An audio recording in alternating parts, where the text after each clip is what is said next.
So, hello everyone and welcome to the stream. I don't have any music on because I forgot about the music, but I do have my tits on. And I am also here. Hello, everyone. Hello to your wonderful faces. And Daka is also here. I forgot to do the Twitter stuff. And you forgot to introduce me. I'm so hurt. I mean, I do sometimes. I know you never introduced me. I'm missing. I do sometimes. Sometimes. But people know I'm gonna be here. It's more like when there's more than one person, then you need to Yeah. Well, it would be like expecting you to show up without your beard. It would be unsettling. I mean, I can do that. No, please don't. Oh. Please don't. Your beard is nice. You have a good beard. I actually finally what's the word? It's not Trimmed a brush. It's a comb. I combed it. Nice. Actually, I have had a lot of I actually really enjoyed it. I went to the store and I bought myself a proper a trimmer, I guess is the best word for it. Like the ones they use at the barber shop to trim my beard rather than just a shitty battery one. Like this one has to be plugged into the wall and it vibrates my entire face while I'm using it, but it trims my beard so nicely. So that's all I'm going to say is it's really nice. Hello, LD. Thank you for the... Hello, LD. Thank you for the drinkies, and yes, I do have my tits on. So if you want to assault me with random bitch themes elements, you can. We love you, LD. We love your sass.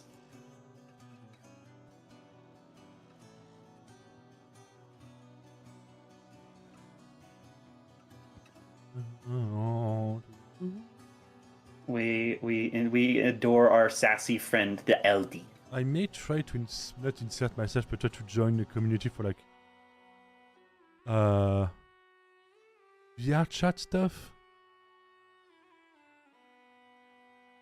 Because there's like a lot of roleplay and stuff in VR chat, like proper one. Not the ERP kind. You don't have to have a VR headset to play VR chat. It's just that I'm just interested in more narrative stuff. So I need to try to join a Discord for it. It's just that I'm kind of shy about it because I don't know much. I know jack shit about it. I used VR chat for a grand total of 2 times. So, you know. Mm-hmm. And again, it's just, just trying a narrative outlet. All right, so I need music. It looks like I'm looking at what you wrote for the city section of the Nemetoduron document, and it looks like you stopped on number 4 for the Thumos section.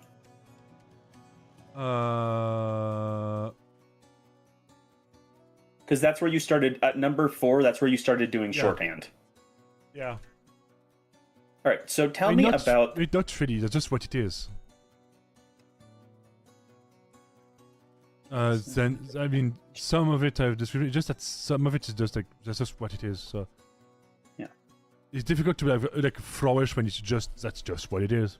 All right. So extension of then So Redrestra is fine. That's good where it's at. The Ruska, yeah. And then the Ruska. Where is the other reference to the Ruska? Oh, for the purpose of this stream, we probably should explain Nemetoduron real quick. Oh wait, I need to finish setup stuff. Okay, well you do that. For those of you who might be new to stream, or you're watching this in the future on YouTube, Nemetoduron I'm also streaming on YouTube. Oh, you are? Yeah, well, if somebody watches this later as a VOD, is what I mean. Okay. Yeah. Nemetoduron is the largest city on the continent. It is a huge walled city along the western coast. Southwest.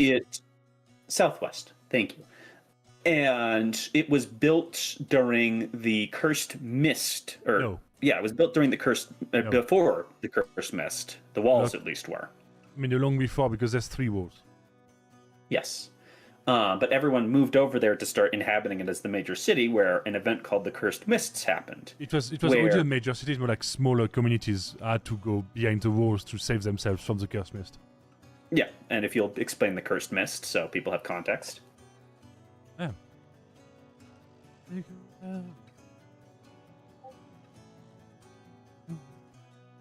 Yep. Viva? What? Would you explain the Cursed Mist so people have context? Okay. So Sorry, that's what I was asking you. Okay, so the Cursed Mist... So the Cursed Mist is... how do I say this? It's literally like one of the other countries on the continent try to harness the power, try to bridge between the planes to harness strictly like the powers of the Chaos Tide, which is like the... Imagine the Chaos Tide, like the space in between planes. And there is like pretty much like this kind of like eldritch magic in between. Yeah, the empty space empty. of pure chaos between reality. Yeah, but it's not empty. Like there's a lot of energy. It's pretty much like the space of chaos between reality. I said empty and then I immediately regretted it. I'm a brain. Why? Why your brain? Are you good, LD? Oh no, headache. Oh, I think it's head empty. Oh. Only space? Only space! So, the Cursed Mist happened, and that was it violently mutated and killed anything that was caught out in it. Yeah. Without protection. It was pure chaos energy unleashed. Yep, and that lasted for 200 years? 3? I think it was like... Or just 100? I don't know, because I need to think about that. I know it's between those two lengths of time. It's between 100 and 300. I think it was like, yeah, I need to think about that. More than 100, that's for sure. Yeah. So for more than 100 years, to the knowledge of everyone inside the city, it was completely inhabitable. Uninhabitable. I mean, outside of the city, yes. Yeah, sorry. Outside of the like I said, to the people inside of the city, to their knowledge, they did not everything know. outside of their walls was uninhabitable. As far as they knew. Yeah. As far as they knew, like they did not know who survived, who died. Isa was the last one left. Mm-hmm. And so instead, they built inwards. Yes. From the walls, building 2 additional walls. No. Okay. Or they built outwards. Okay. Like every city, they build outwards. So the first one is the oldest one, and the oldest one is around the Old Lafty. The Old Lafty being the first settlement before Nemetoduron became Nemetoduron, which was a clan named the... of course, Dubrodunon. No, not Dubrodunon. Morini. The clan of the Morini were the one who built the first port, named the Old Lafty, the Old Lady. Because it's also where the oldest statue, which is the statue of Moririga, the goddess of the sea, is present. And they built the first wall around the port. Then they extended it when the other clans showed up, building the second wall. And the third wall was built as the refugees came in, and they didn't have enough space, so they had to build another outer wall with the help of the druids, to like make it fully magically sealed to the Cursed Mist. And they made it around the other 2 walls to accommodate the new refugees, but also to make sure that everyone was protected. Yeah. So like every city, the walls are built from the inside in. Inside out. Inside out. Yeah. And there we go. Also, Biva, Aqualis has a funny redeem for you. I know. Haha. Ara. Ara. I'll do it with you in solidarity. I don't think it's making it better. All the same. So, what we're working on today is fleshing out this city, because it's still the largest settlement on the continent. Yep. There's also another one. I mean, there's a few. I think I remember I had set an actual scale for this. It's based on the scale of Rome.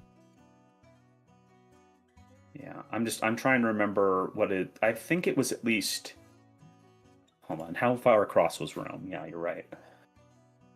Because right now there's 1, 2, 3, 4. 1, 2, 3, 4, 5, 6. There's 7 of the nations on the continent. But not nearly as large. One of them may be the bug people and the rats, but they're not like on the surface. Yeah, they're in the underground, but we haven't gotten anywhere near fleshing that out. Oh, I did a bit.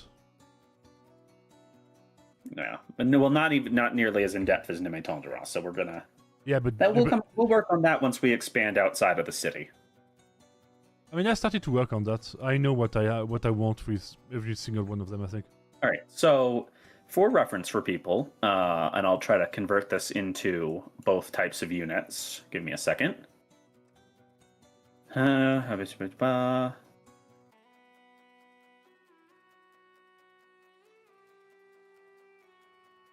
right. Give me just a second.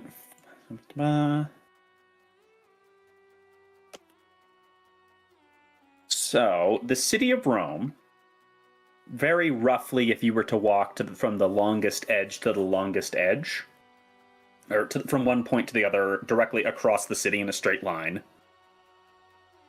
from one edge to one edge, it would be 5.3 miles or 8.53 kilometers, which is a lot smaller than most modern cities, but most modern cities are fucking crazy. I mean, it's 1 million strong. It's to give you the So scale. I don't ballpark it to maybe around 10 kilometers then. I mean, no, because it says, okay. Size. Not for Rome, I mean, for Nemetoduron. No, because we based it on, it's 1,285 square kilometers. Oh, we did do that. Which... It's a point. It's what it is. Yeah. Okay. I'm trying to think of how far across that means it is. Okay, no, like...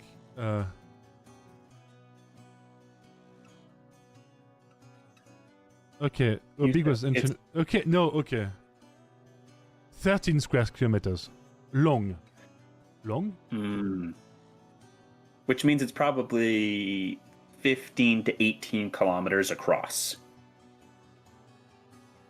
No, it'd be 15 kilometers across, because 13 is based on... No, 13 kilometers. The inside was 12... Okay, the inside was 12 square kilometers. 12 by 12, okay. So it is actually pretty big.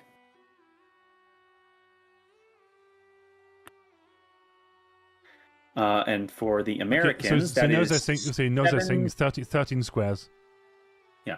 So now, for Americans in chat, that is roughly 7.45 miles across.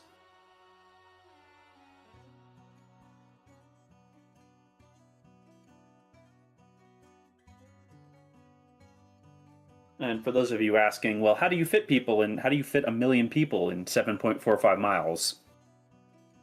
Squared. And the answer is that in Nemetoduron, they did actually start building vertically.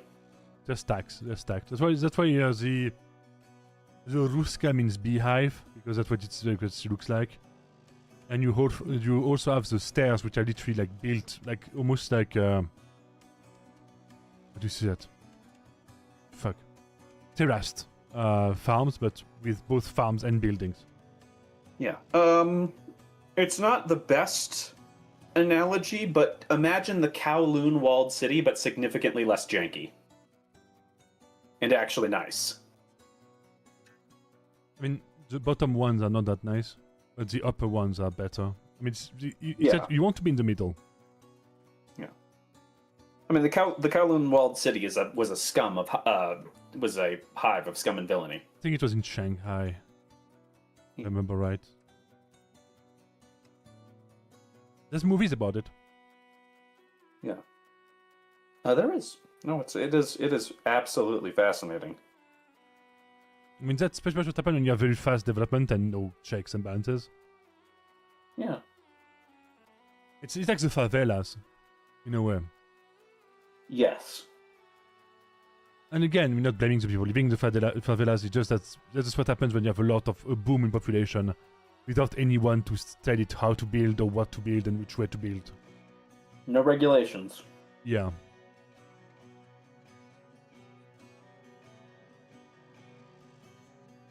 Oh yeah, apparently it was one of the worst shows, mid shows in the Super Bowl this year. Hold on, let's not, because I don't care about football either. Apparently the music was ass. But the guy was just speaking. Oh, that's weird. He was just speaking in Spanish, and no one understood it. Dude, you need to see some videos of the audience where they did it. Everyone was so fucking confused. It's so funny. And he was just they're just standing around like, what the fuck? Right. So we're at, just going down the list, we're at, it starts out with Genuenta, yeah. Estuary Slaughterhouse, clan holdings of the Morini. Yeah, Genuenta. Which is, so we're working outwards, kind of. There are... No, from the coast. From the coast. Yeah, we're working inland from the coast. I went to the older, from the older to the young, to the more recent, I think. Yeah, no, that makes sense. So we have the Saladuron, the salt market, where they sell salt, they sell, basically they sell... It's a market, it's a main market. Yeah, for everything. It's a seafood market. Yeah, it's a seafood market as well as ocean-based amber glow. Which is what you have written here. Yep. We're doing broad strokes, and we're gonna get more detailed as we go. I mean, that's just what it is. I can't really describe it more than what it is. No, but I mean, we're describing major places, and then we will work down to the areas that are still significant, but not nearly as significant as these, just to add some spice to it. Depends. Anyway, we have Anderudos.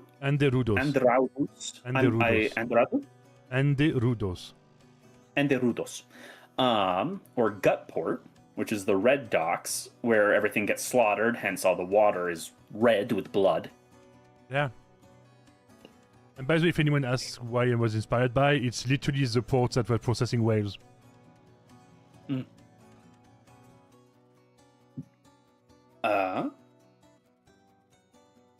Unidobona. Windobona. Boda. Yeah. And that's the housing. I was actually responsible, at least for a little bit of the design for this, as we were making the map, where it's, if anyone's been to a tropical resort where they have some of the shacks and houses out, it's on stilts. Off of the, out on stilts, so the when the tide comes up, they're all fine. It's like that. That's where people live. That's where all the seafaring crews live when they're coming into port.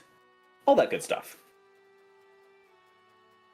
And then we have the Lungabriga. Yep, which is the place for shipbuilding and shipwrights. It was a Navy's dock. It's everything that is ship-based, but also where the government is. Yeah. Because that's the captain's council, is everyone owning a ship has a voice, theoretically, but the bigger ones, of course, speak for more captains because they have the fleets.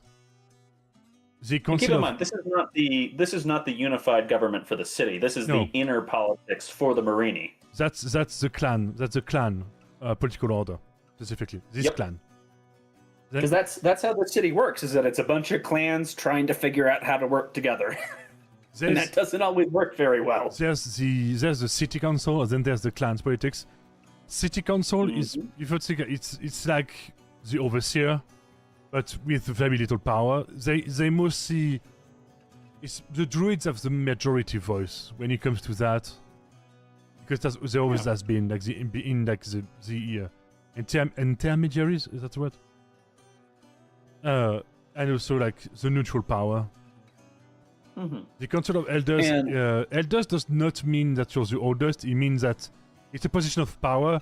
They tend to be older because it's trusted with those trusted with experience that manage, like, the long planning. And last for the Marini, we have the Dario Ritu. No, we have also the assembly. The assembly is pretty much the people's vote. It's people elected as, like, leaders of guilds, shops, just people that believe that they represent their best interests. It's pretty much like the Senate in a way, quote unquote. The Senate. The Senate. And ad starts in 40 seconds. And then we have the Dario Ritu. The Dario Ritu, yeah. Which is a it's the religious heart of the clan, as well as being a site of a lot of focused ambient magic. It's magic, religion, and mortuary rites. Yeah. And art starts in 20 seconds. The Carbantorate. We shouldn't do it during the ad break because nobody's going to be able to see it. It depends who's here. That's all I'm going to say. Okay. Hello, Hunty Boy. Hello everyone. He's just Ian.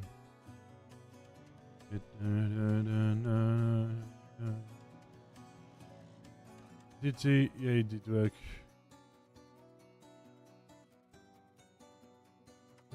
Oh, fuck off, Frosty Tools. Fuck you, Frosty Tools.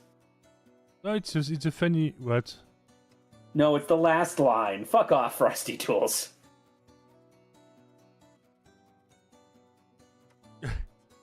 Fuck off. Why, it's fine. A supernova of ideas or a black hole of silence? God damn it. Fuck you, you stupid robot. Not even a robot. You meant a cool robot. Hello, Manic.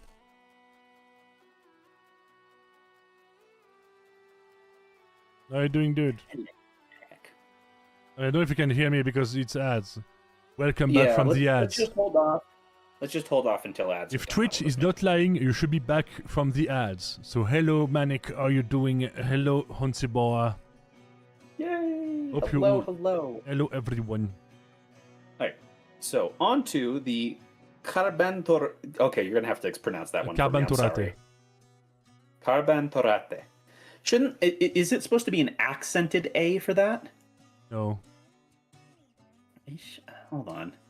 Rate. Carbantorate. Sorry, it's because the fucking English. I want to pronounce it as Carbantorate. It's not. I know it's not. I know.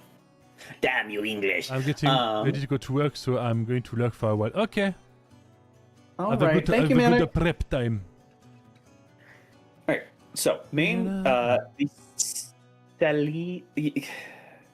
if anyone's wondering why I'm struggling, it's that for anyone who, for whatever reason, somehow doesn't know, Biva's native language is French. My native language is English, so we have differences in how we pronounce things, and he is the one who wrote all these names. And it's Gaulish, so it's yet another language. Okay, so yeah, there's an extra layer to all this. Which is why I did the translation to the right. All right. So we have that. We have the main gathering hub of the clan's warriors. We should explain which clan this is for. The Catholique are the main war clan, quote unquote. They were a nomadic, battle-heavy clan. They believe in the war gods, which are the god of the dragon god of evolution, the Orgetorix, the god of rage, fury, and battle itself, and also the goddess of storm. They have like a whole pantheon of angry gods. And smart gods, because they very focused on battle and being cunning and war and shit like that. They are also the main police force and the main defensive army of the city. On land. On the sea, this is the Morini. Morini. The sea clan. And and this is actually, so the center of this place is, once again, it's a religious site.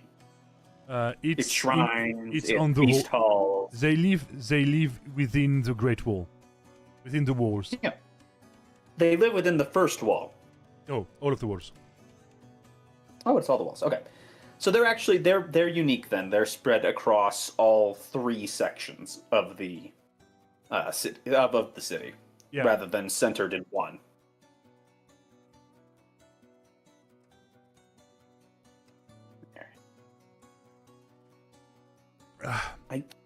Wield is always a weird word to me. Which one? Wield. The word wield. I look at it and I know it's supposed to be W-I-E-L-D, but then my brain always wants to put it W-E-I-L-D. American debuff, so fair enough. So the main you have enough French debuffs. We'll call it even. The main gathering hub of the clan's warriors, originally made up of 1 mess hall. Is it mess hall or mass hall? No, it's mess hall. No, it's mess hall. You have it right, mess hall. And feasting pit. No, the total number is 10 mess halls stacked upon one another within the west wall of the Carbantorate.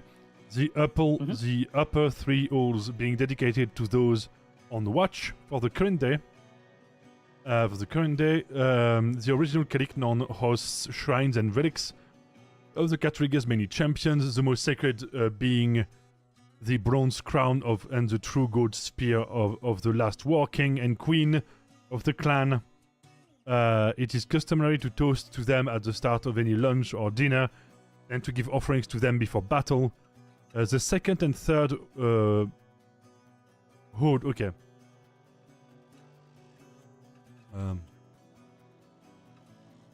And you took a lot of heavy inspiration for Vikings for this, because I can feel the Valhalla. Not really.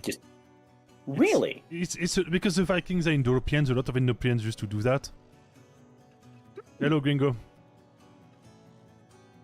The second and third holds, because I wanted to specify, because there was no, there was a full stop between the 2 sentences, right? Hold relics for the most formidable enemies the clan ever faced. The 4th and 6th, and that's why I put it there, holds have the relics of the heroes who fought to topple and end the reign of the Druid King. The 6th and 7th hold sacred weapons that only the worthy can attempt to wield. The last 3 halls have relics of defeat, a reminder to those on patrol to what will happen to those they love if they ever fail in their duties. Yep. The Gobanion, originally simply the first forge ever built in the Carbantorate, the simple facility is now expanded massively to encompass massive smelter. It's 2 times massive. To encompass smelteries, workshops, and smithies. The College of both War Engineers and the very recent addition of the College of Gunnery. We're working on the main setting, Nemetoduron, the main big city. Shrines of Bivaidonas,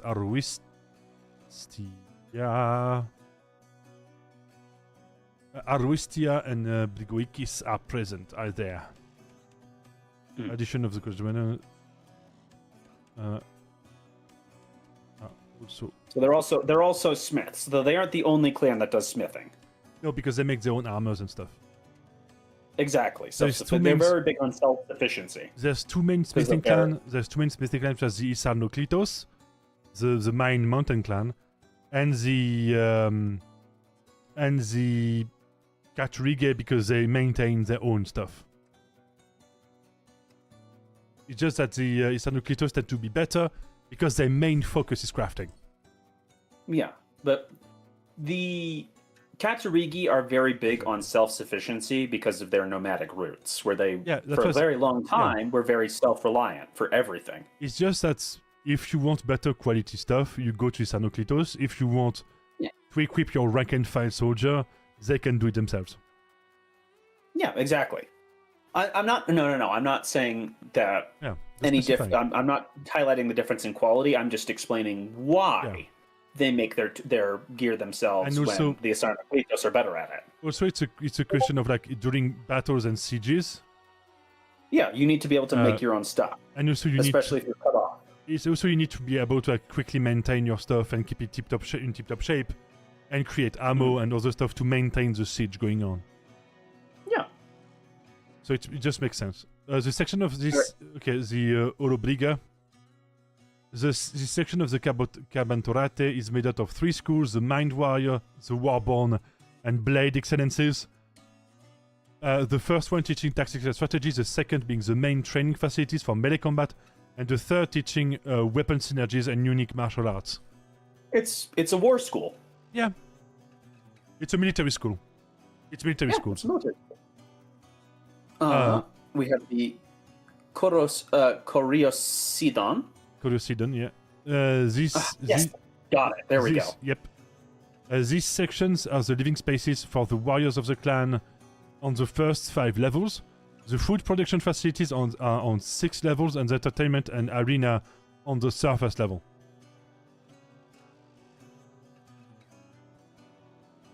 Which is why, because you could feasibly have an entire campaign that purely takes place within the walls of a Nemetoduron. Yeah. Which is nuts, and I love that. You can also have one fully going on in the Morini Quarter. Like, if you want to sea-based campaign, like, you don't even need... Yep, it's the Who band. Yes. Thank you for the watch streak, Gringo. And it's... because you can just go to, like... If you do, like, a sea-based campaign, you can just stay at the port. Yeah, absolutely. Like, go back and forth. And you don't really need to go inside of the city, like, inland. The Golden Web, aka the clan holding the Uebromaros, the Spider clan. Spider and Death clan and Money clan. 6th Street, where most of the Uebromaros... Always for context for this, we need to explain who the Uebromaros are. There's the Spider clan, there's the Money clan, the Bankers, and also the... And Fate. The Undertakers. A bit of augury. Always. Some augury, but it's mostly like the Fate Weavers, and the Fate Weavers are their own kind of thing. Yeah, but they are a part of it. They originated there. Yeah. Yep, there could be a One Piece campaign, yes. I would not I wouldn't recommend it unless you can figure out how to do Devil Fruit. And even then, I've tried. It's weird. One of my worst campaigns came from One Piece. As much as I love One Piece, I would never do it again. No, I mean like a sea-based campaign. A sea-based campaign, yes. But when you say One Piece, it's the same as saying JoJo. You can't say One Piece without Devil Fruit. You can't say JoJo without Stance. Yeah. Because that's Gem Street, as you said, they're big on finances. There we go. Gem Street is where all your banks, notary offices, funeral businesses. Because Death Clan. Yeah, and auction houses are. So it's your commerce street. Yeah, 6th Street is pretty much like where people like breed spiders, because they do breed spiders. They breed spiders because they believe that spiders are like sacred to the Spider Mother, and the Spider Mother Tawara is the goddess of death. And she's a giant spider hive mind, so that's a pretty safe bet. She's both an Aed and a hive mind. Yes. Her mind was fractured in the process of becoming a hive mind. No. Well, I don't mean literally fractured. I mean, she divided herself. It's okay. The story of the death goddesses is that she's the third one, because the duty of caring for the dead is heavy. It's a heavy duty. Yeah. And there's a lot to keep track of, and I do it. It's all in my brain. And I remember you telling me about this, is that the second spider goddess was terrible. No, she was not terrible, just that she gave up. Yeah. I'd still say that's equivalent to terrible. If you give up on helping manage death, I'd say that's pretty bad. That's why the Nightmare Realm and the Dream Realm took part of the role of psychopomps, because the second death goddess just sent the souls on without doing much of the job because she just gave up to despair. Yeah. And that's why this third one, which is Tawara, technically like inherited the power of the Death Goddess because the Death Goddess decided to cease to exist. Yeah. And the first one did the same. Yes. Because it's a heavy duty. All right, so, and then the third place is the Temple Street, which is divided into the Temple. It's the main Temple Street and the Temple of Death, or Temples of Death. No, the main features of Temple Street. Okay, are the Temples of Death? Oh, okay, I see how you. Sorry. Yes. The two main. Let's remove two then, because I see 1, 2, 3 things referenced here. So let's just say the main features, because there we go. What? So it's the temples of death, or is it the Temples of Death, or it's just the Temple of Death? No, okay. I'm going to do something. Here we go. Here we Perfect. go. 2 points. House of the Spider Mother, flanked by 3 smaller temples to the previous gods of death and the Great Necropolis, which I actually do remember. So I know actually where that is, because you had me put it down.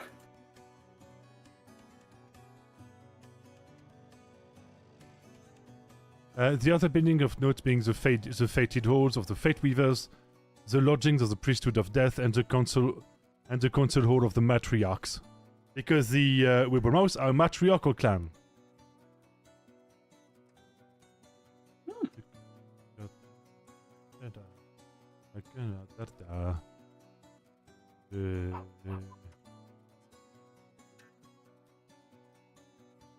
And the Thumos are the Petrotech built inside of a mountain. Think Dwarford. And they Petrotech built inside the mountain. That's the one I need to work on more. Yeah. Well, actually, I was going to ask, is that all there is for the Ubamaros? I mean, yeah. It's those 3 things? Okay. I mean, there's 4 things for... well, actually, yeah, and the necropolis is where everyone gets buried. That's not everyone. Oh, okay. It's just that most is faded... Because the Catrigate to cremation... The Catrigate to cremation, the Rivermouse do like necropolis, the Morini do like sea burials. Mm-hmm. It's mostly some of the tribes and the faded, and the Rivermouse and the some of the Catriggers also get buried there, but as urns. Mm-hmm. Yeah. All right. Sorry. So back to the Isanaklitos, and They live in the mountain. Yes.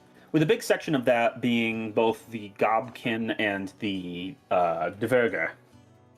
I mean, it's not by. I mean, just kind of because it makes sense. Because the Dvergers are not that numerous to begin with.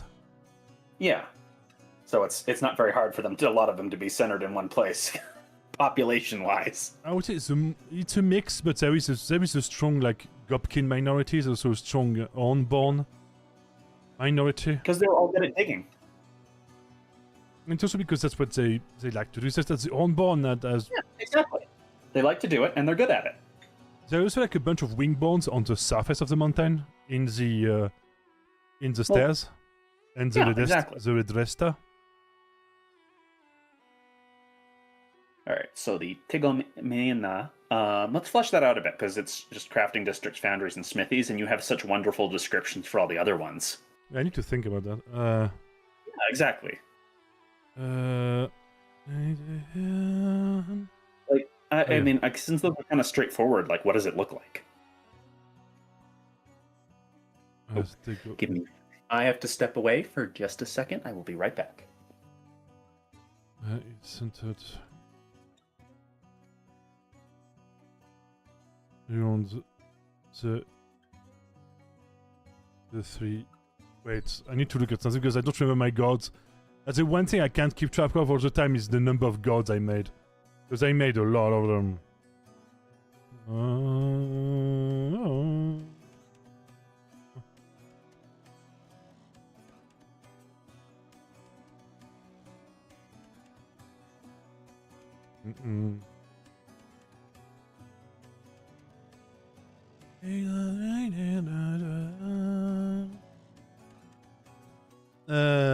So it will be Kivriburus.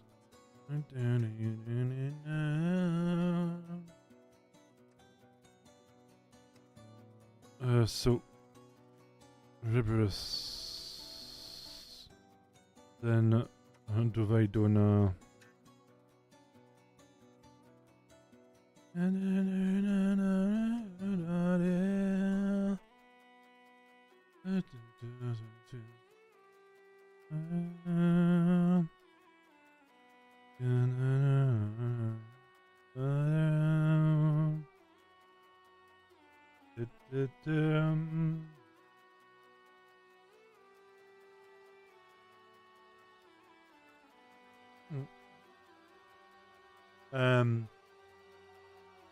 Who should be a fucking god of things? A Crumero.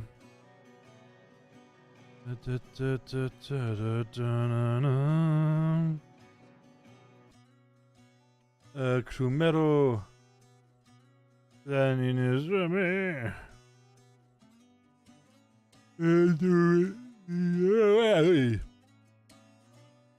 sorry about that.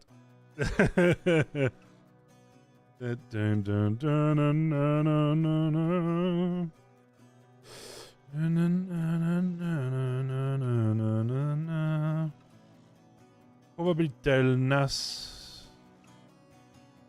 Actually, yeah, the three Cyclops. The three Cyclops.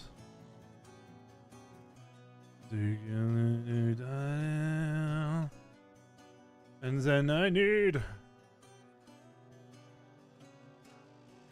Solitawi. Litawi is the Earth, James and stuff. Litawi.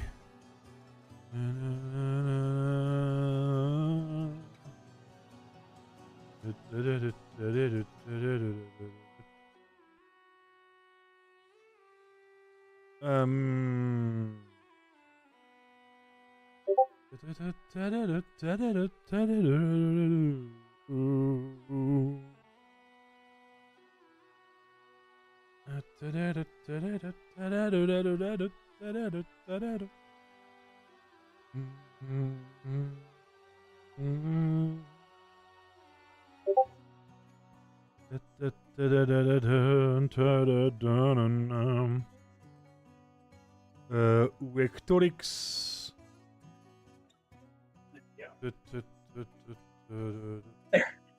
I have returned.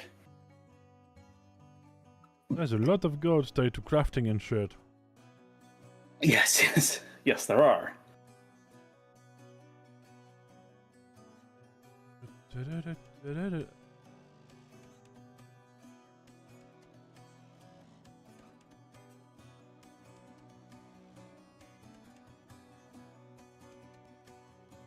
I think that's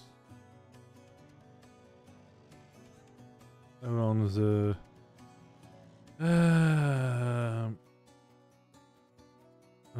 I'd say so it would what makes sense is that it's positioned, there we go, directly above the Argento Duborn. Yes. Or under it, actually. Is that how is it? How is the? Okay, there's two things. Like, one, it's underneath because it's a water source. Because if you build your city under it, then you have water dripping on your city, and also every time you try to dig up, you're getting flooded. But they have like tubes and stuff to guide it outside of it to like irrigate fields and stuff and hot springs. Yeah. So how is it? So it's geothermal. So they're using also lava. They use both lava and water. Yep. that's why I was saying it may be underneath that because they draw from the lava to forge everything, and then that lava continues on up underneath the Nemetoduron. No, because again, if lava would literally go through it. Mm-hmm. Okay. So it's the other way around. Is that the lava continues? They siphon the lava as it heats the waters to then siphon it up into the forges. Yeah, both lava and water. Okay. Yep. Yep.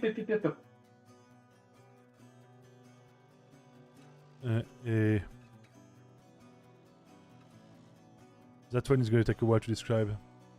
The temple district. Yeah. The temples of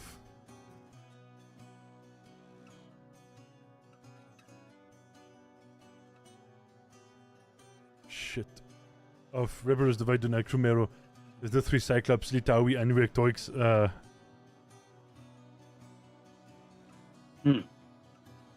Are present of 3, 4, 5, 6 gods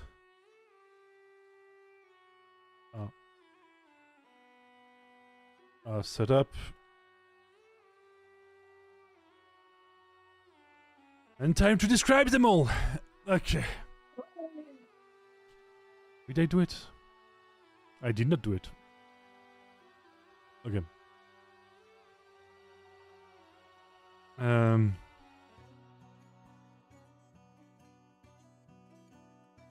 I think a group of rats is a mischief, if I'm right? Yes, actually, you are exactly right. Because I used it a bunch because rats. We are the rats. Yeah, it's a mischief of rats. The golden mischief is the temple of Rebelus.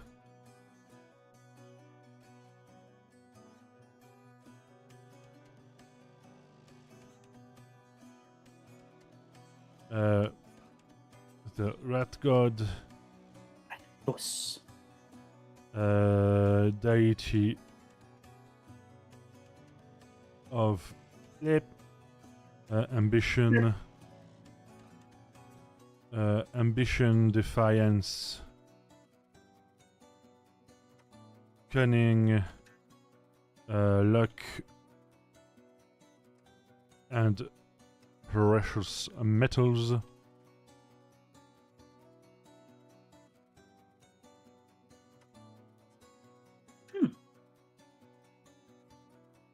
Of ambition, defiance, yep.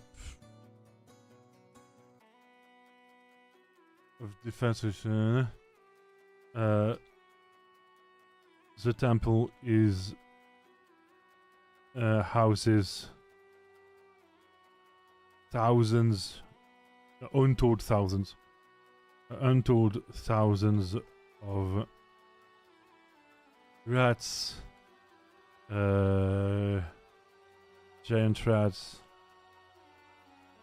and Noah bones. And is the de facto council house for the Noah-born community within Nemetoduron. Because even Naurborn work a little different. Yeah, but they're also tied to him. They believe in him most. Yeah. Because rats, we are the rats. And also because their personality fits. Mm-hmm.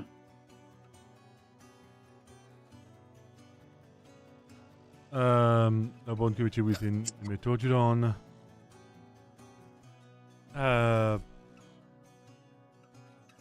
It is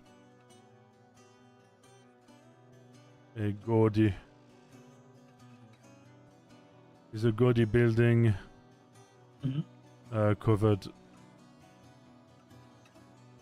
in golden in gold tiles. Topped by a gold tiled roof, gem encrusted pillars, and piles of coins as donations.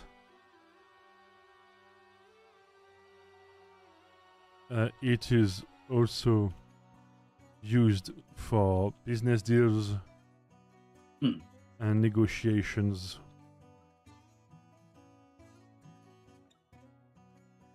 Bivaidonas.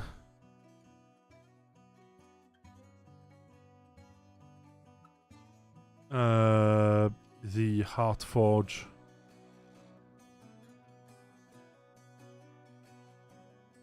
Is the biggest and oldest temple in the Tegomena.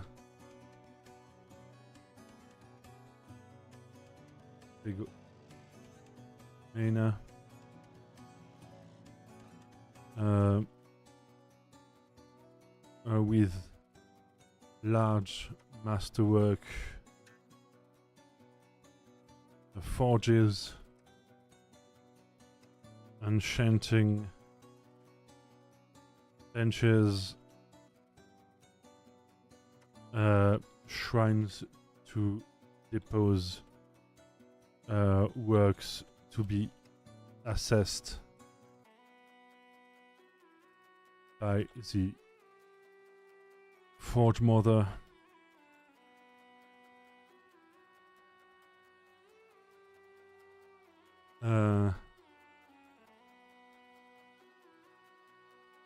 Pillars. That was about. Hooray! Delete. It has been automatically deleted. The inside is supported by large obsidian pillars. Obsidian pillars, and the works of previous masters that have been donated are exposed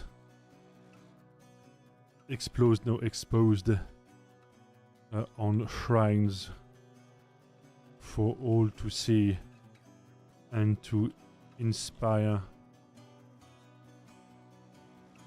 new generations of craftsmen, craftsperson, whatever. Craftspersons, craftspeople, crafters, artisans, that's better. Of artisans, the underground of the temple, the basement? There's a basement. Of the shit, don't know how to write. That's a problem. The basement of the temple. But that's actually what I wrote. This. Yes, that's what I wrote. What? Okay, so that was the basement. Because that was a weird space. I don't know why. Okay, whatever. Because I literally, like, the collection was saying basement, and I wrote down basement. So I was like, wait, it's the same word.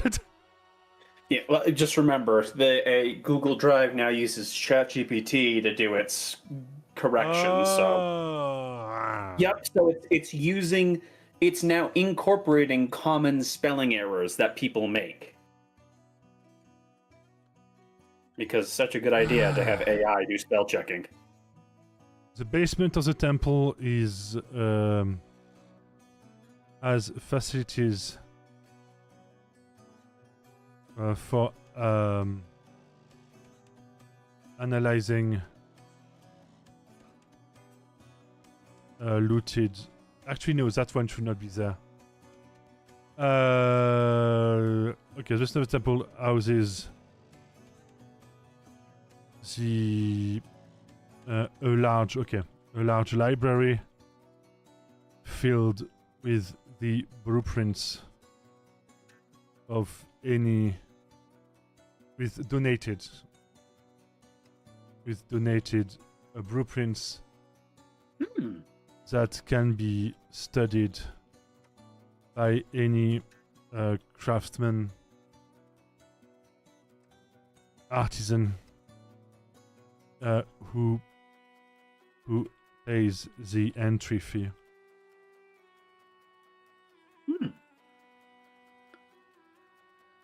Crumero is the edgy one. He's a blood crafter. Vectorix is the one that deals with looting and metals and relics, analyzing relics. The three Cyclops, I probably not going to give yeah, no. I don't know what I don't know. Yeah. No, I remove them. No. Because they're not directly crafting shit. So Crumero. And I just going to go Bloodforge. Bloodforges are both Bloodforges like the Heartforge are both booth spaces. You see, I would like to reserve a booth. I'd like to reserve a booth for my blood sacrifice, please. I have to wait in line to get a ticket? Okay. Please, sir, wait in line when you do the blood sacrifices. Do you have a reservation? She has a reservation to sacrifice that fucking chicken. We are civilized animal sacrificers over here. You have to wait. You have to wait for your turn, sir. I mean, we joke about this, but if this is as important as it could be, then that might be a legitimate thing to have. Yeah, there's probably they have like waiting lines. Yeah, no, you have to plan out a reservation. Make sure that it's the right, hey, we have 3 reservations that also need this room for this period of time to maximize the effect of the blood sacrifice. A lot of people would be fighting. Think about it. A lot of people would be fighting over that if it's like the best space to do this. So to prevent people from fighting, now you got to have a reservation. You have to plan this out in advance.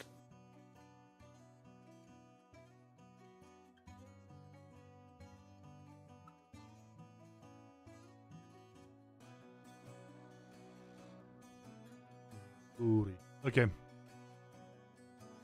The Bloodforge as ever are both spaces dedicated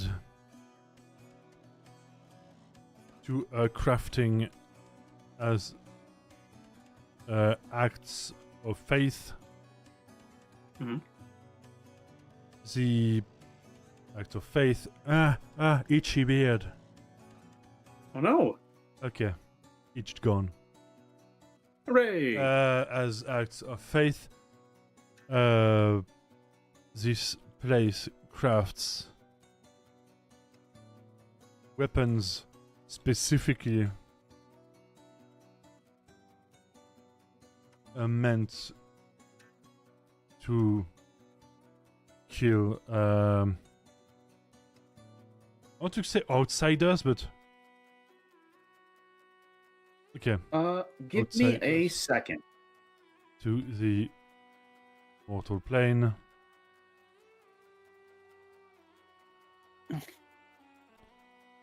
I mean, if you're if outside of the plane, you have been using the term outsiders. You even used it for the anti-magic Neanderthals. Yeah, but they're not outsiders.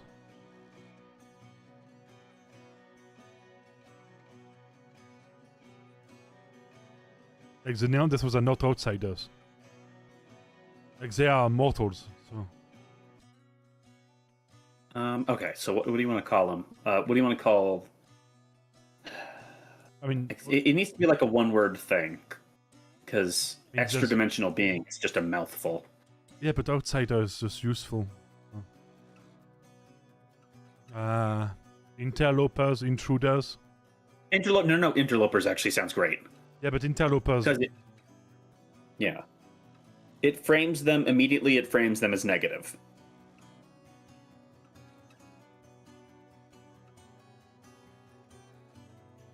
Perna interlopers. Yes, I like that. That sounds wonderful. Well, it doesn't sound wonderful, but it's very fitting. The temple is divided into two. Mm-hmm. The forges and the trophy pile. Each artisan crafts, but each hunter or warrior has to return with a body part. With a body part of what they killed as sacrifices to... What was his name again?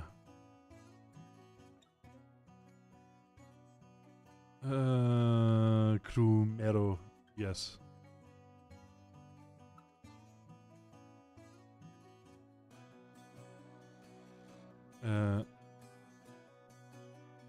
To Crumero as his main edict states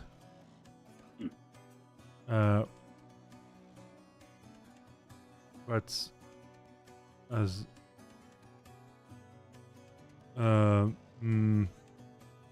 blood was spent, thus blood must be taken in exchange.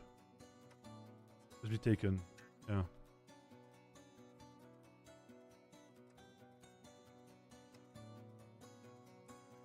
Again, to prove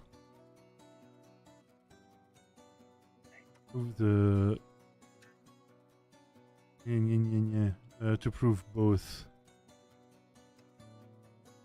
prove the hearts of both Smith and Wire. Oh. That sounds I weird. will be right back. My gut's feeling a little weird, so I'll be right back. Uh-oh. Oh, son.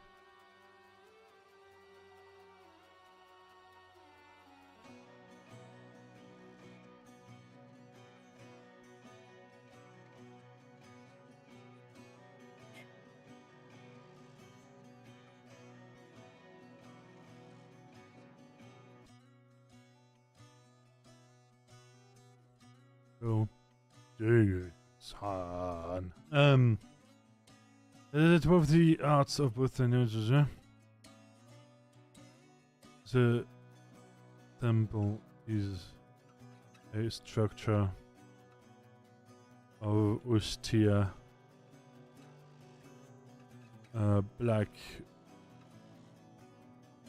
austere shaped black obsidian and red bricks.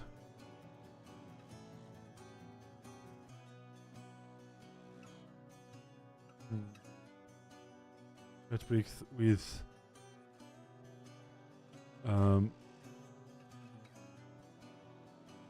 hanging blood drop. A blood drop like what is the word? Ruby. Ruby gem. The gems hanging from braided like silk ropes from the ceiling.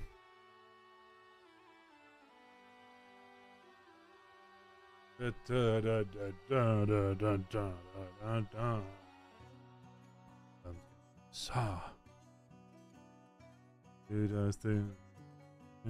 Sa.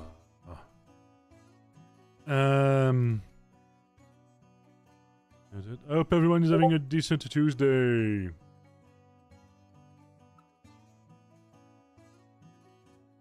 Hello, Northern Panic. Hello, Darker. Hello, LD. Hello, Hans. Hello, Manic.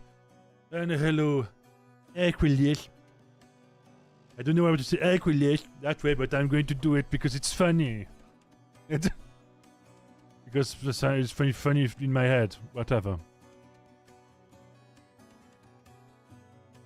So, the I guess a great geode is a word for it. Okay, that's a geode, right? Geode is okay. Let me check because geode, yeah. Oh, like yeah, that's a geode. That's what I thought.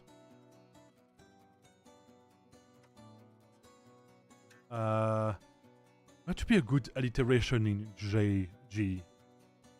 Because great geode does work. Ginormous geode. Okay, that's funny. That sounds funny. Ginormous. Okay. Ginormous. Okay, I don't know what that word screams geode. Oh my god, fuck, I don't know what to write. Ginormous geode is the name of Litauis. Shit. Litauis temple. The center of a humongous naturally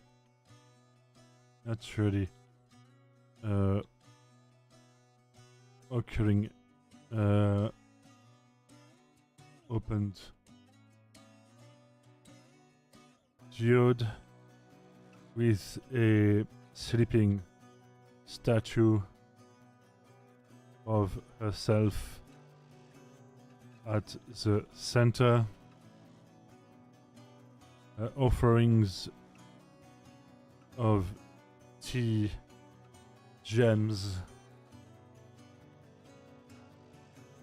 comfy quilts,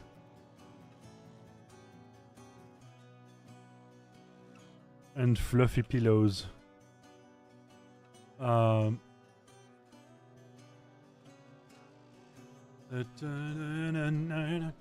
Okay. Made to keep sleep,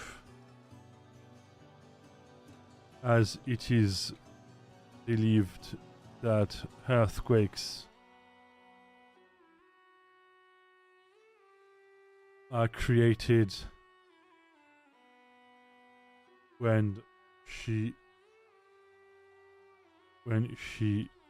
is awake. Wow. There we go. I am back and feeling all better. Nice. When she's awake, and that her dreams and nightmares generates the ores and gem veins. Ginormous. Yeah, ginormous geode. Well, this is a different world, so nobody can say it's wrong. No, it's actually the word ginormous. I thought it was enormous. No, there's enormous and ginormous. There's two of them.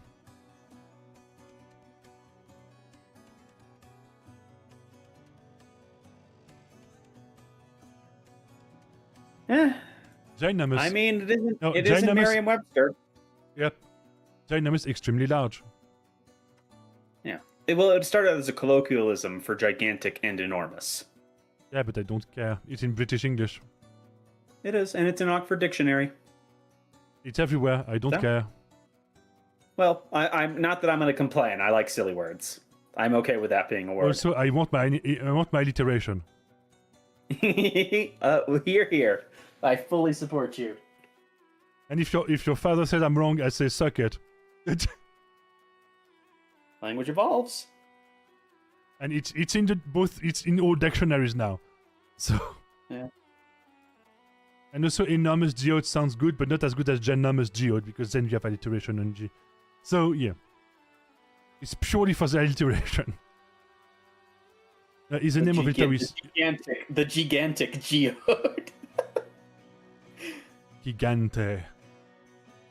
The ginormous geode is the name of Litawi's temple, the center of a humongous, naturally occurring open geode with a sleeping statue of herself at the center.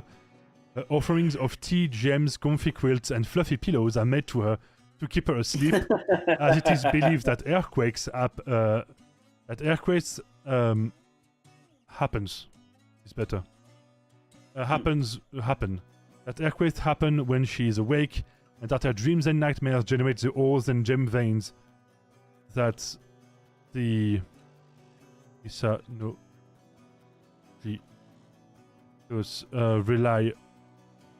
rely upon to generate their wealth.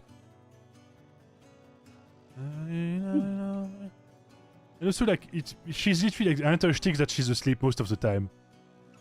Because it's the Earth, right? Yeah. I don't know, it's just funny. Just funny. She's a bodacious babe that is always asleep. Because when she's wakened, she's very angry. She needs a beauty rest, what can I say? And she's one of the Titans. The least active one, because she's always asleep. Also because I wanted a silly god, because, you know, not all of them can be serious. Shit.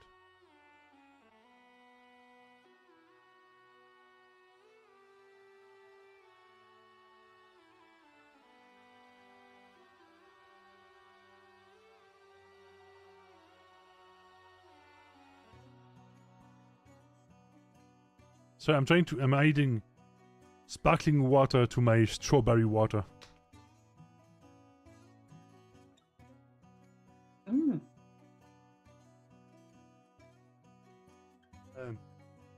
It was just one drop, so it was not that bad. Okay. A bit. Okay.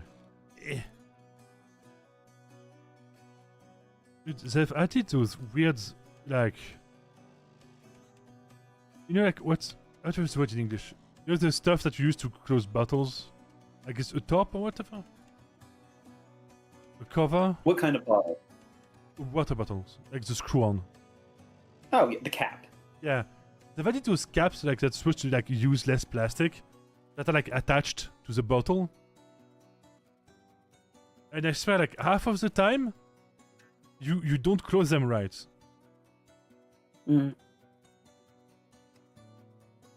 It's more difficult for no reason.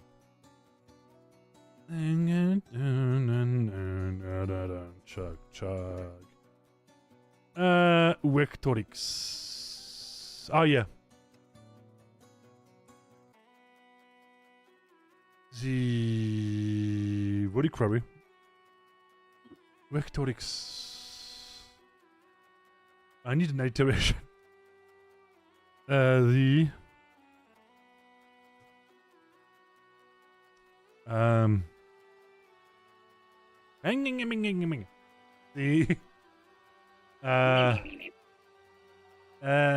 because I already have a red place. The red place was blood red.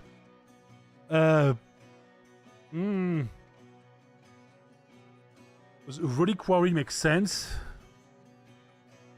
Yeah, a reliquary is Yeah, but where I need you another. store Yeah, but I need another R word. reliquary. Sorry, R word for what? To just make an alliteration because it sounds nice. The something reliquary. Revered reliquary. Regal. Revered is good for a temple. Revered is good. Regal is good. Reverent. I would say revered. Revered reliquary.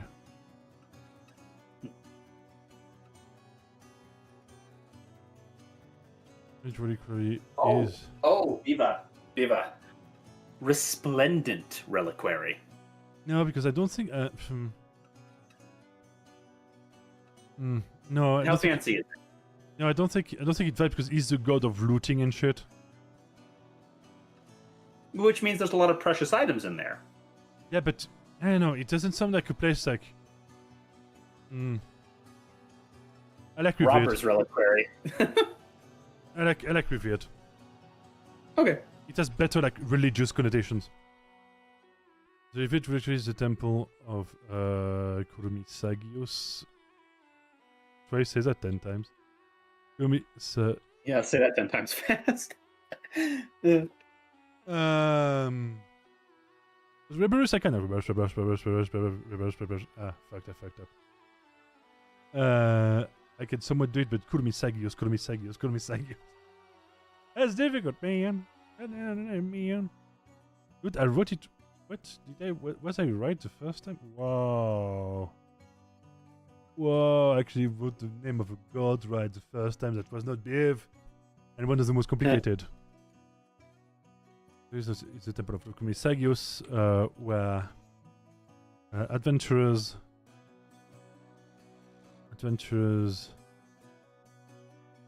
tomb robbers, literally, the tomb raiders. It's just tomb raiders, war parties. And war parties, yeah. And war parties return to have their loot analyzed and its potential revealed.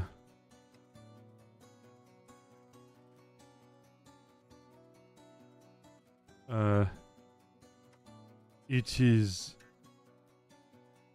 famous for being a very messy place with piles of looted weapons and armor on its... What could be, I guess, multicolored.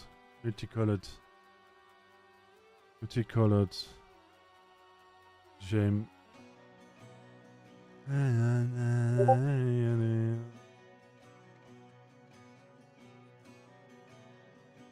What the fuck is that?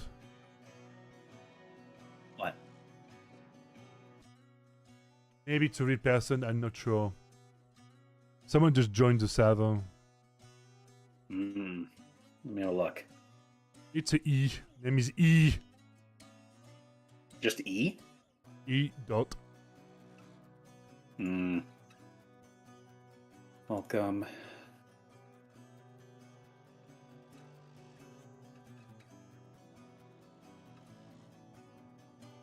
I get away.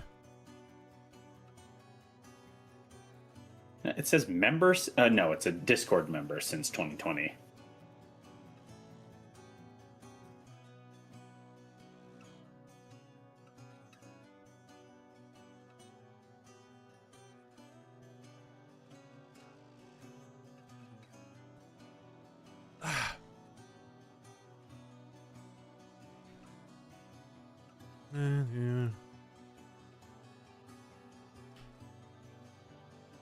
Okay.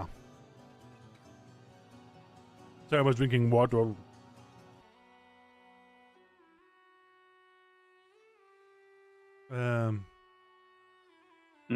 With that much which gem like tiled floor.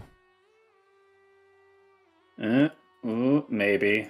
Unable to load profile banner, badges, and about me.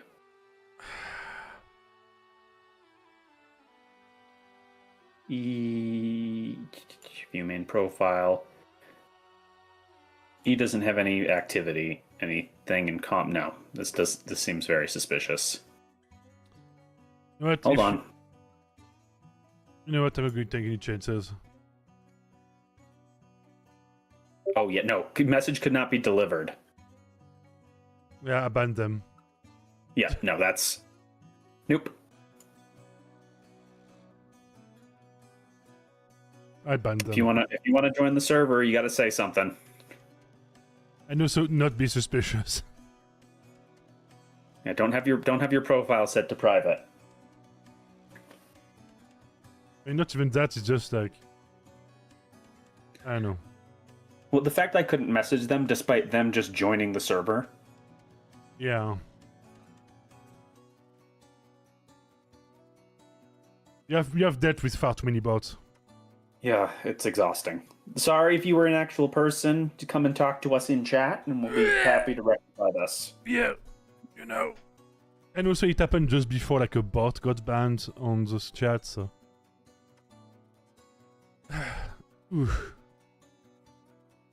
trying to sleep more early, try to fix my sleep schedule, and oh my god, it's kind of kicking my ass. But I also sleep too late. I'm doing just the scream, the saw again, like up and down, down.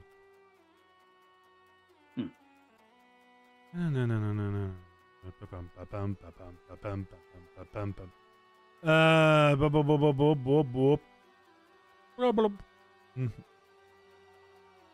Yeah.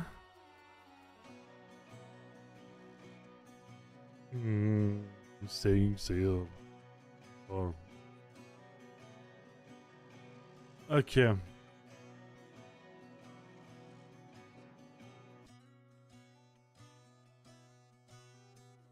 The sides of the mountain. The side of the mountain via pipes and waterworks. I mean, this is what it is. I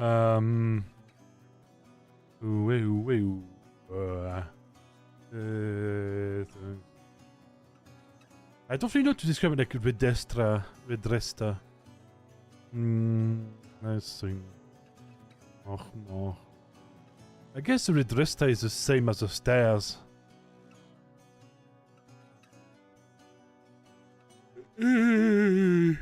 Fuck. There with it, Diva. Oh, I'd break. There. Quick, take a power nap while everyone can't hear you. Just immediately go to sleep. Sudden sleep, awake, like... There'd be some crazy level streamer that literally takes power naps, like 3 minutes power naps every time there's an ad.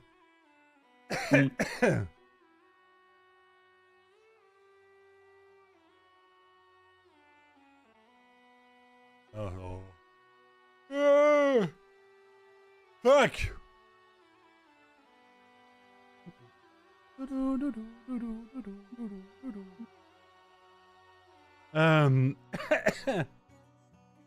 Oh. I think I did like 1 hour and a half of lore work, and I'm like, I believe in you, Biba.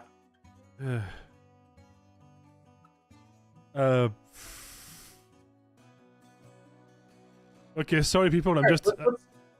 Let's mix it up then. What? Let's mix it up then. Do what then? Still here, but let's go to... Okay.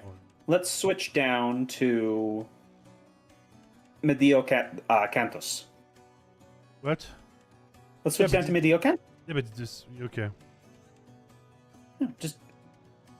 Because I know I get tired if I start like hyper focusing on something for too long. Did I write it somewhere? I think I wrote it somewhere.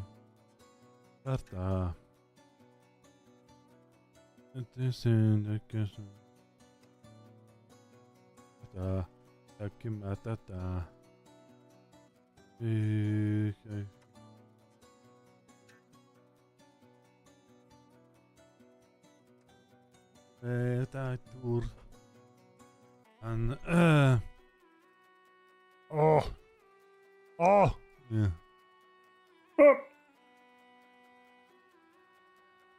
Fuck no.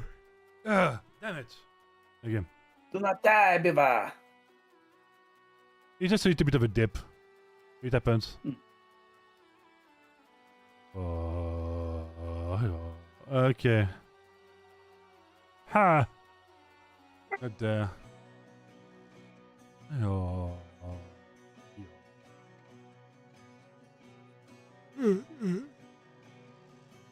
Wait. No, still. Maybe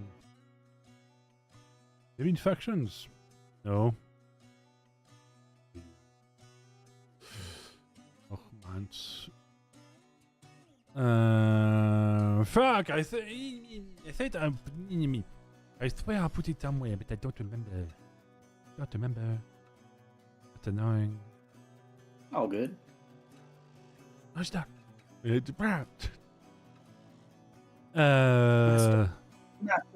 Master of puppets is pulling the strings. The fuck did I put that shit? I swear it was somewhere. Fuck no! Oh fuck! Damn it! Yeah. Oh yeah. Oh my god! I have all of that then. Oh. Yeah. Why do I have that? Need to delete that. It takes spaces for no reason. Blah blah blah blah blah blah blah blah blah. Blay. Blay. Blay.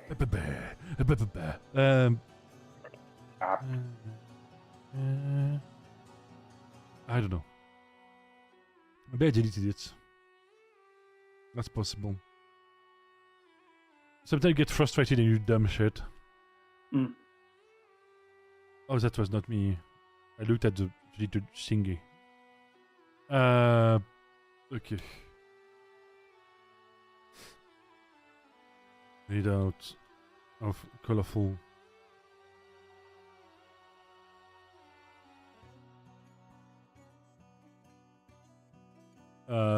Colorful domes made out of slime glass. Made out of hogs. No, don't make the domes out of hogs. Colorful slime glass. Blue for research. Green for development. Green for farms. Okay, that's green for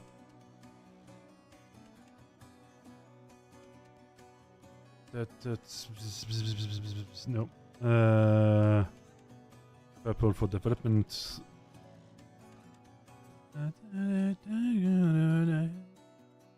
Development. Blue for archives.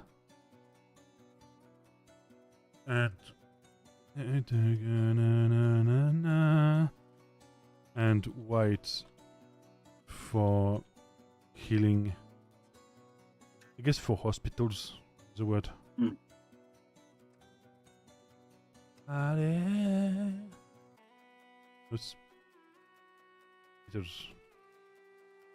Hospitals. No, hide. Okay, white for hospitals. And pink for housing.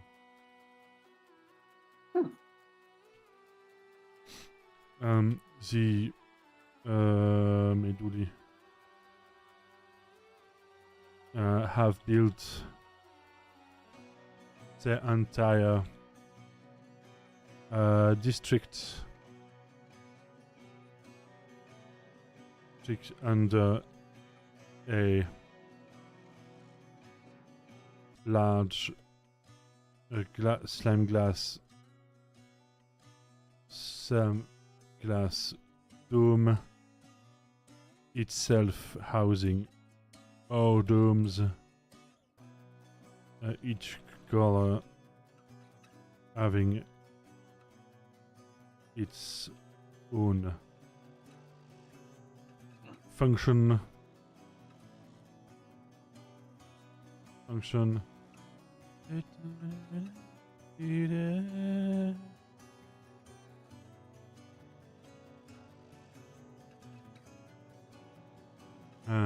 functions, fearing that the city would fail to contain, to block off the curse mist.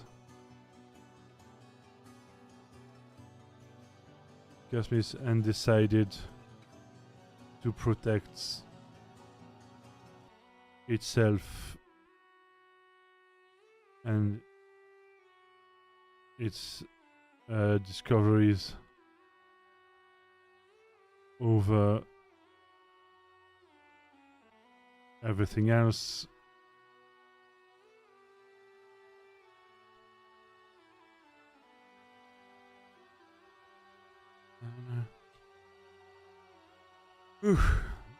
Made out of green and orange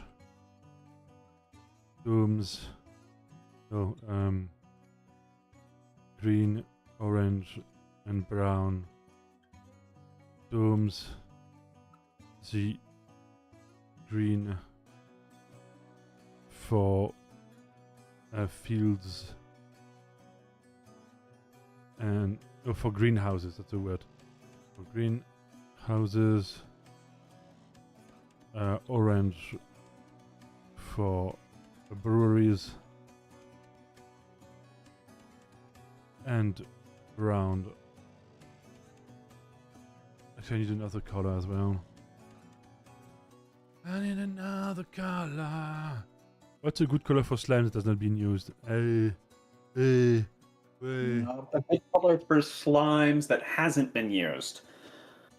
Alright. I think I used all of them.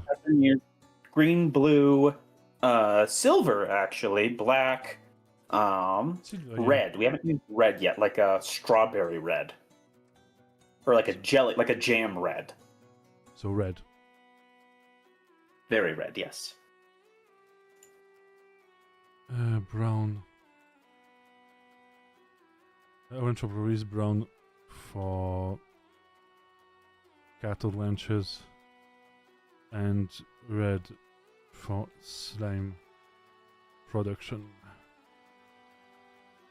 I know to be straightforward, but that's just what they are. They're literally like domes with stuff inside, and sometimes the stuff inside is people. Oh dear. No, because it's to protect themselves from like the cursed mist, because they thought that the city could not like block it. So they chose to save their asses and their discoveries instead of helping. Because they believe that the discoveries are more important than everything else. Don't be a dick. And they are kind of dicks.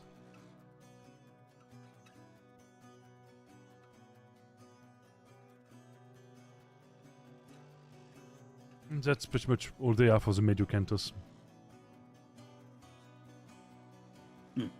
Oh, and then we have the fucking Ruska. Oh, there's so much.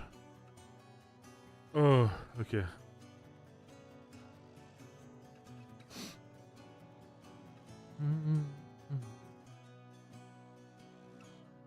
I forgot I named the pretty much like the sexy time, like the red light district. They are too cute. The big butt district. I was so happy when I found that there was a word in Celtic for big ass. Ah, wait, I do remember that. No, I'm so dumb. But it's funny, so great to keep it. Fuck, I'm slowing down. Who you are.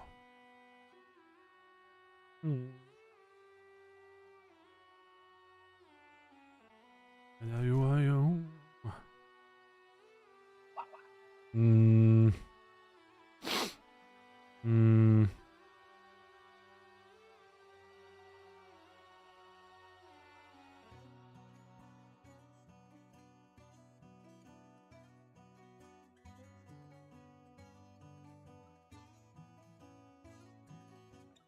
Where did they put that?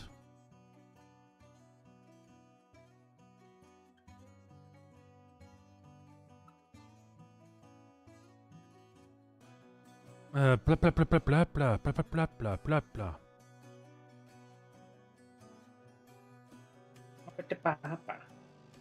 Ah, clan tribe law. Maybe.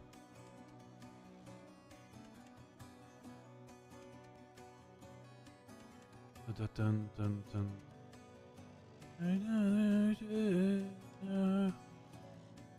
Blah, blah, blah, blah. Maybe it's in the fucking rules. I don't know. Where they put the cooking stuff?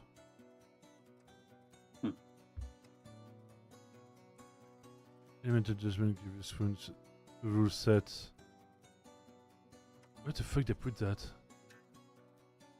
Ah, items and stuff? No. What? God damn it. Marge, the hole got me. What did I... How did I... Where? In character path? No, it'd be dumb. Oh. Oh, it's in shared documents? I guess it is.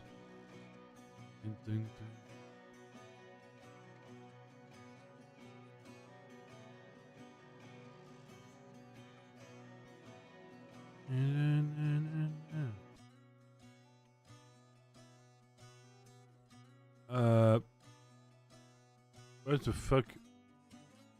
What? I swear it's somewhere.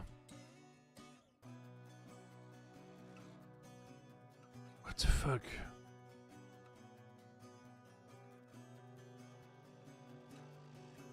Sorry, just I'm sifting through shit.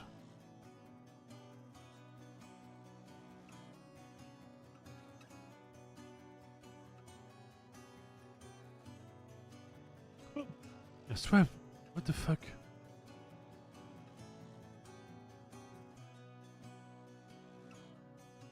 There's a tavern somewhere. Is it in factions? I think it's in factions.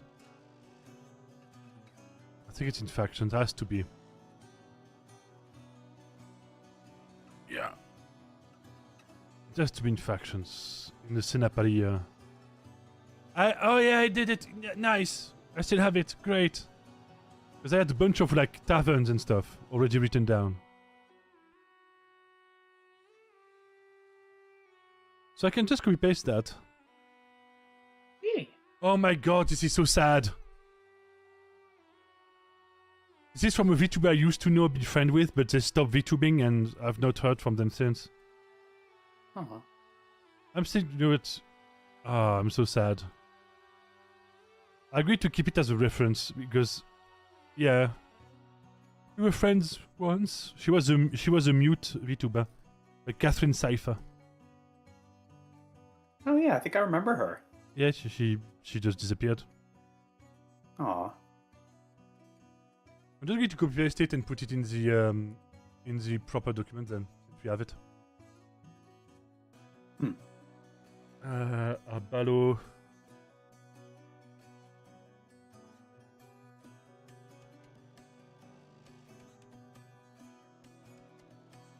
Oh, the joke, because Catherine means pure in Gaelic, so pure lol.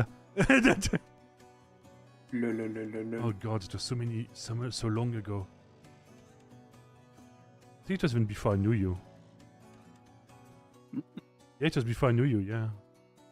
Damn. Oh my god, I'm old. I'm even old on this platform. I'm so fucking stubborn. It's like... Most people are like, I'm going to give up, and I'm like, what? What day is it?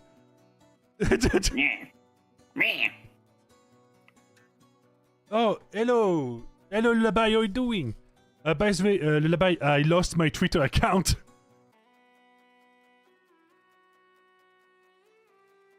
I lost my Twitter account to a... That's too... Oh yeah. I lost my Twitter account to a scam, so... My new Twitter account, if you want to follow me, there's nothing there yet. I got kind of bummed out about it. I as you might expect, I got bummed out about it. I love when they say pre-debut VTuber and it's literally a picture of Iron Mouse. Fucking bots. Bruh. Iron Mouse. No, like the tungsten rat. Like their profile picture is literally like Iron Mouse, and I'm like, okay, you're not a pre-debut, you're a scammer. Bruh. That's my new Twitter. That's my new Twitter handle. That's the new one. I'm sorry, there's nothing on it. I just got bummed out about it. I'm trying, but you know.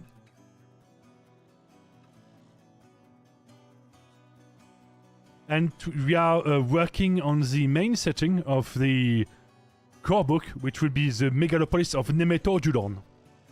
Yes. This is Deka, if you don't know him. Deka is my co-game designer. Hello. He's a little guy. I'm a creature. He's a creature in my world. He's currently currently suffocating in stone. No. Because that's what my walls are made out of. It's just straight up stone. I don't want to be talking. It's too many minerals. Minerals don't have enough calcium. Ah. They're filled with fool's gold. No. And I made that document. When was that? Oh no, I just modified it. Oh. Oh my fucking god, 2022! I worked on this for so fucking long. That guy, I'm taking I'm taking emotional damage. Emotional damage. It's been 4 years. No.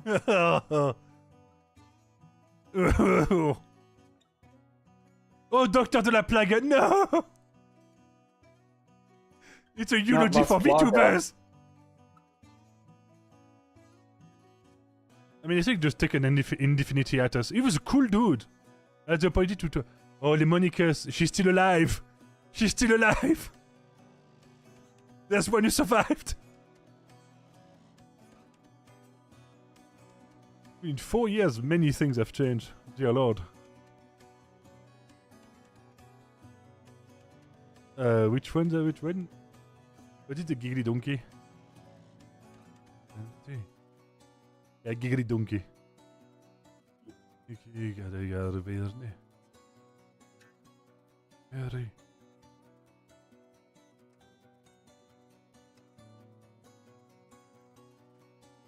So going to keep because it's not technically not out. Yep, it's the Who band.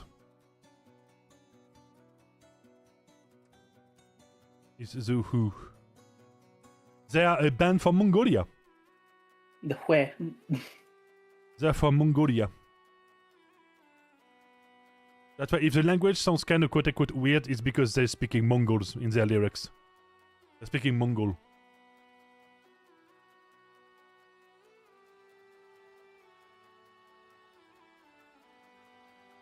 And they're pretty good live. They're good as well.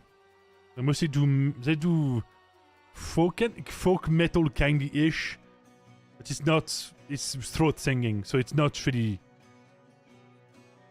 It's not really metal. It's more like, I guess because they don't know. Yes, it's like hard rock, kind of folk hard rock. And again, I say that to someone that loves them. It's not metal. And they did a song with Papa Roach. Really? Yeah, I think it was that. Yeah, the song that I just played, Wolf Totem, like the guy who did the lyrics in English, was actually Jacoby Shaddix from Papa Roach. Ah. So I think it was Falling in Reverse did a reimagining of one of their songs, which was the famous one. What's the song? I don't remember. Fuck. So.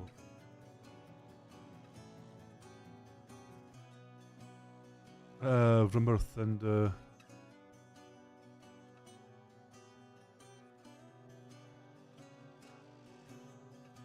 it's more like hard rock, kind of folk hard rock, Mongol vibes because I like my music to be diverse, and also I just love throat singing, and also like Indian music. I like a bunch of stuff.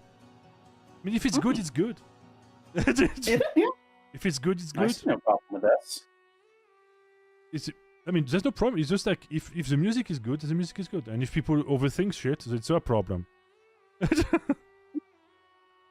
Because I still remember like what I told you, like the crazy shit about like a girl like flipping, like penetrating a dude that they cannot vibe, and they cannot like go on another date because his music playlist was too white. Yeah, I do remember that. And she literally called him a racist because he was like, literally said like, okay, that's weird. And he said like, that's okay, that's a weird thing to say. And she was like, what? I care about diversity and minorities. And she literally like lost her shit. And the guy was like, I'm just saying that it's weird. And she's like, sorry if not anyone can be. I care deeply about the plights of minorities and stuff. Buy your music playlist. And she did like threaten him to like call his agent, like because he was part of a band, so he was like a musician. And he was like, that's weird. That's a weird thing to do.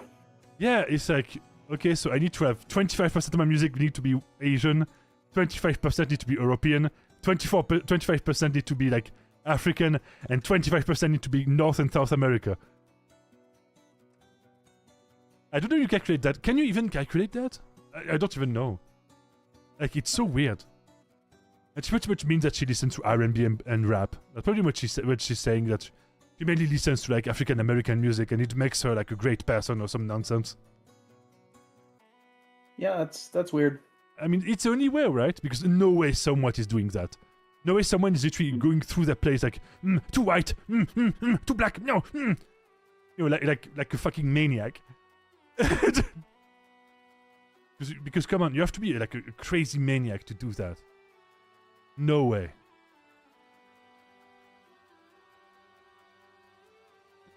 You have to be like, oh my god. You have to be such a level of unhinged. Unhingled. Unhingled. Triangles. I mean, have you seen like, have you ever like watched the madness that is Feng Shui architecture? I've seen it once or twice. That's it. It's so funny to me. They literally put holes in like skyscrapers because it makes like let the vibes circulate. There's just like square holes in in skyscrapers in China. China.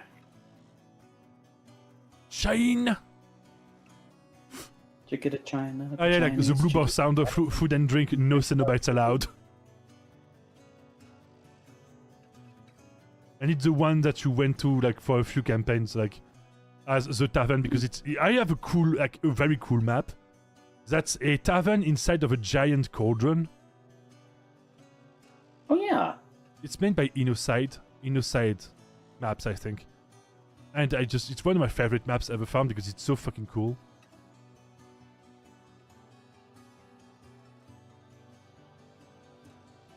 I can try to show. I think I can try to find it. Side maps. Cauldron.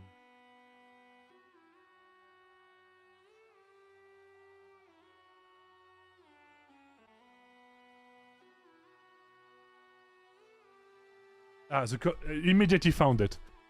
Nice. It's that one. Like, that one is one of my favorite maps because you have the side view, right? It's supposed to be like an ogre tavern. You have like the side view, which is fucking awesome. Then you have the inside, which I love because it's like a big ass cauldron in the middle.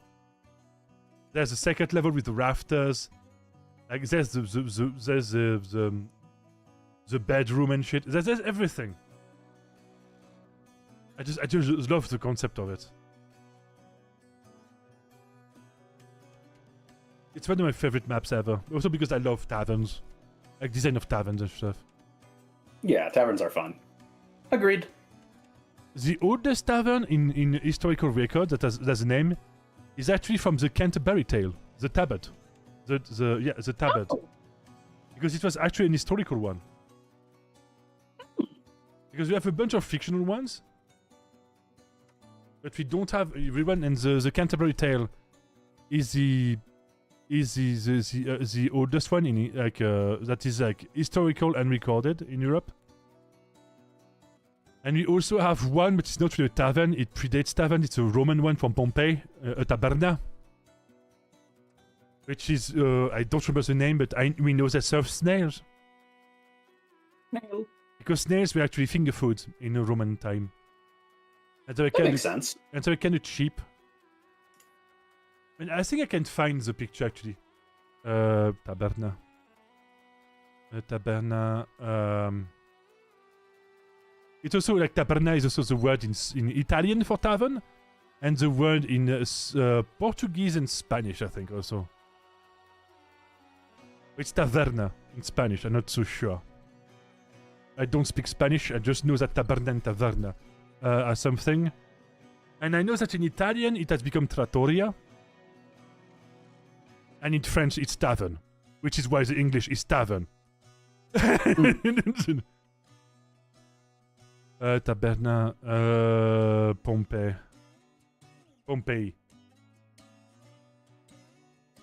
And that's actually a taberna that has been found in Pompeii.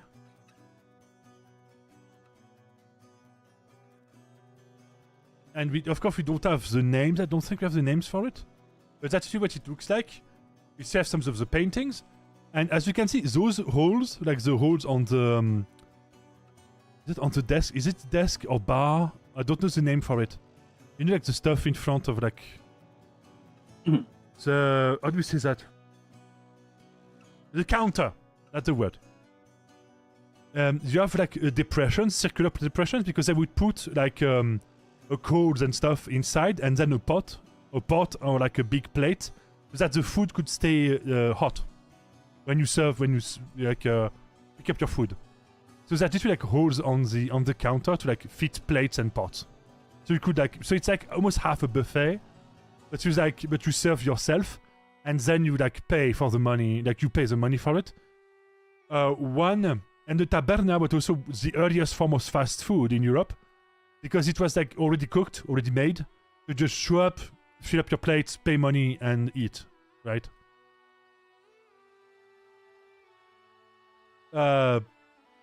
And that's the counter for the one, like the counter for this one. As you can see, like everything was brightly colored. Like the idea that ancient Roman Greece were like all gray, like all white, like white marble is completely wrong. It has been disproved many times. And also like, because that's literally the original paint that has been restored. So, okay, thermopolium, a hot drinks counter. So yeah, that's pretty much what it is. You can see the big amphorae on the back for more stuff. Like there's like everything was colored and painted. And it's literally like one figure. I believe that's Poseidon or Diana. I think it's Poseidon. Poseidon. I guess it would be, what's the word for Poseidon in Roman? I don't remember. Not Saturn. It's, I don't remember. I use the Greek so much that I don't remember. Is Bivaidonas? I don't think it's the words. But, and that's the other angle. So everything was brightly colored. Because, of course, no one wants to live in a grey hellscape. Yes? This is true. Modern architecture. Thank you, modern. Sure. Modern architecture is depression. It's literally like is depression taken shape. Yeah. It's sad.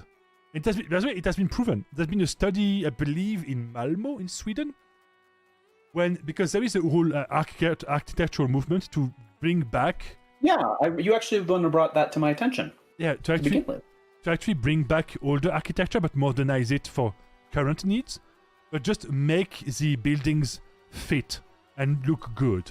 And I'm not talking about buildings for like rich people. I'm talking about like social housing looking good, because it has been found that if your building looks good and it's like comfortable, there's a lot of light, Yeah. You know, People are less sad because of your sad building. and also people take care of it. They want to take care of it, so it's less costs long run for the city. And they want to make it look even better. They want to add flowers. They want to add a bunch of stuff, right? And it's good. It's good for the mental state of the people. It's good for everyone, and it just looks better. You don't have a grey box in the middle of your city, like looking down on you, being like, "I am sad." And I am sad. That is sad. And then looking up at it, you look at it and you like, and you feel it in yourself. I feel sad. That was the historical moment with Biv as they happened. Stop to stretch. Sorry, I was stretching in my chair. I'll stretch too. Because it's good. It's good for you.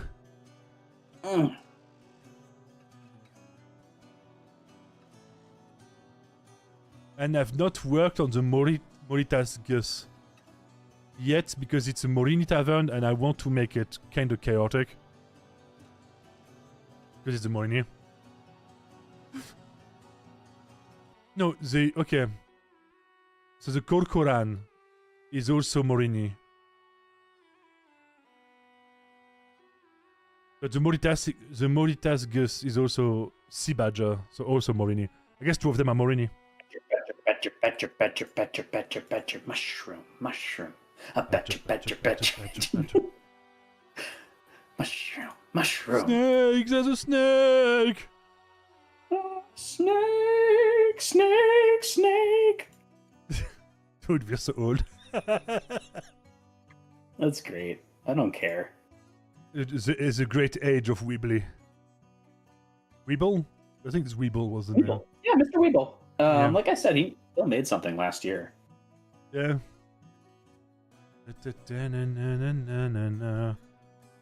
He was 6-7, and he was so much better. Because it's actual music. But we went from Mr. Weeble we went from Mr. Weeble to Skibidi Toilet and 6-7.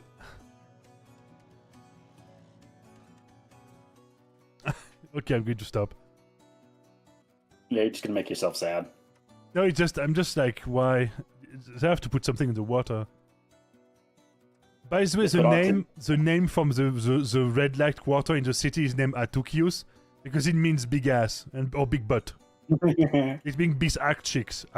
They put ass in the water. They put big. It literally means like big cheeks.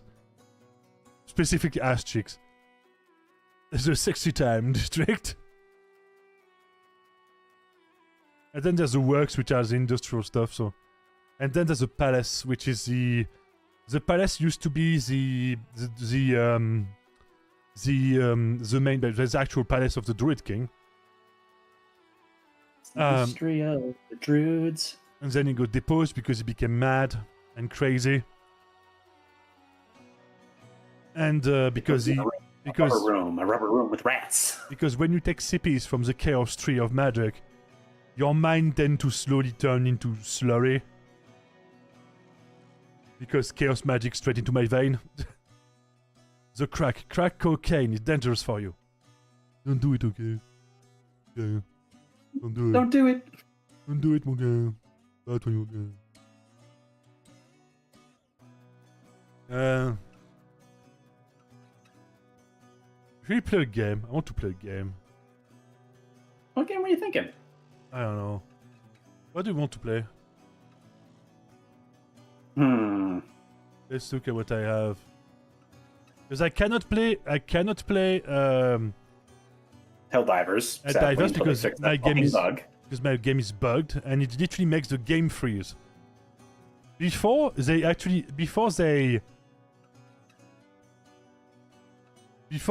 made the bug fix.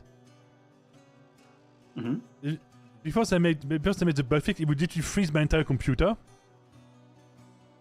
Now it just froze your computer for a little bit and then crashed the game. No, it doesn't even crash the game. Mine, it just froze the game. So it's marginally better.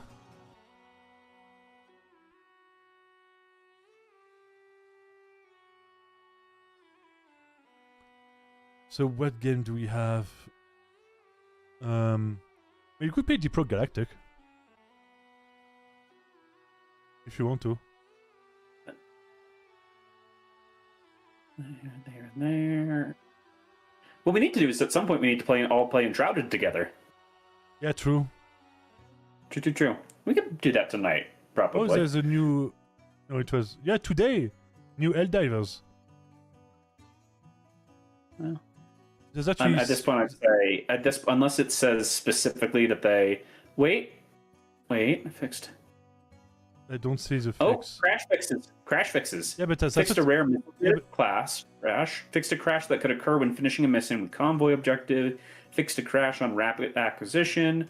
Fixed a crash that would occur on startup or shutdown. Fixed a rare crash which could occur when entering the ship.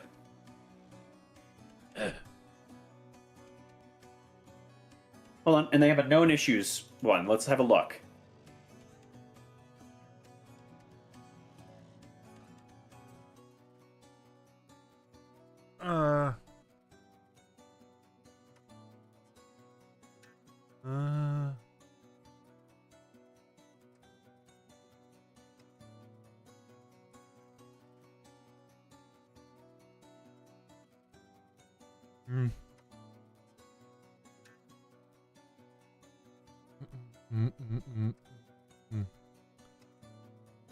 So crash fixes in Helldivers 2 today. Some of them, but they have a lot of them. Like I crash for like all kinds of things. Yeah, like, we're not sure if he boots up the game and he's not going to crash to desktop. Not even desktop, just the game just fully freezes. Hmm. Okay,